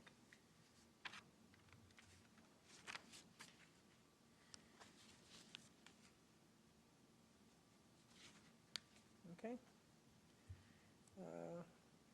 Open forum. I have one from Ellen Warga. I'm writing due to my concerns regarding high-risk sports. I know this is a difficult topic because parents and students are pushing to return to normal by participating in basketball, wrestling, and volleyball. The problem is the norm at this time does not exist. I know that students pressure their parents, who will then pressure coaches, who then pressure school administration and the Board of Education. To make a decision to return to these sports at this time would be the easy course, but the unpopular decision would be to say no. Spring sports are just around the corner and are lower risk sports. As of Friday, February 5th at 4 p.m., the 7-day rolling average for Greene County was 5.7. I know it will be said that students will wear masks, use hand sanitizer, maintain social distancing to lower transmission, but this is not a real expectation. Even if the district required testing of students, the fact that parents can refuse for the student would negate this. I know it is said that children do not get very sick from COVID-19, but studies are not conclusive as to future issues that these students may have. Also, the district has done a wonderful job of keeping school open and keeping our students safe. Once high-risk sports begin, cohorts will no longer be maintained, and a student with a COVID infection can spread it to the greater community. As a member of our community, a parent, a grandparent, and a healthcare worker, I'm asking the board to consider the ramifications to the school community as a whole and to the greater community. And again, that was submitted by Ellen Morga. Let me just check my other two. I don't have anything on YouTube. And Brian, go ahead. Brian Reeve. I'll be real quick. Just wanted to, I know we'll recognize these people later in the year here, but recognize that tonight on the personnel agenda, we had 4 teachers and a teaching assistant who are retiring. So congratulations to them. They're going to be sorely missed as they have put their heart and soul into the district for many, many years. So just congratulations to them. Thank you, Brian. Yes.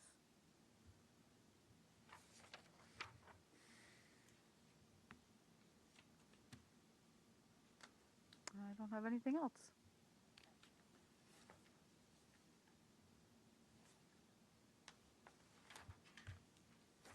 Okay, then I need a motion to adjourn to executive session. So moved. To return, and there will be no action taken. I'll second that. In favor? Aye. Aye. Okay.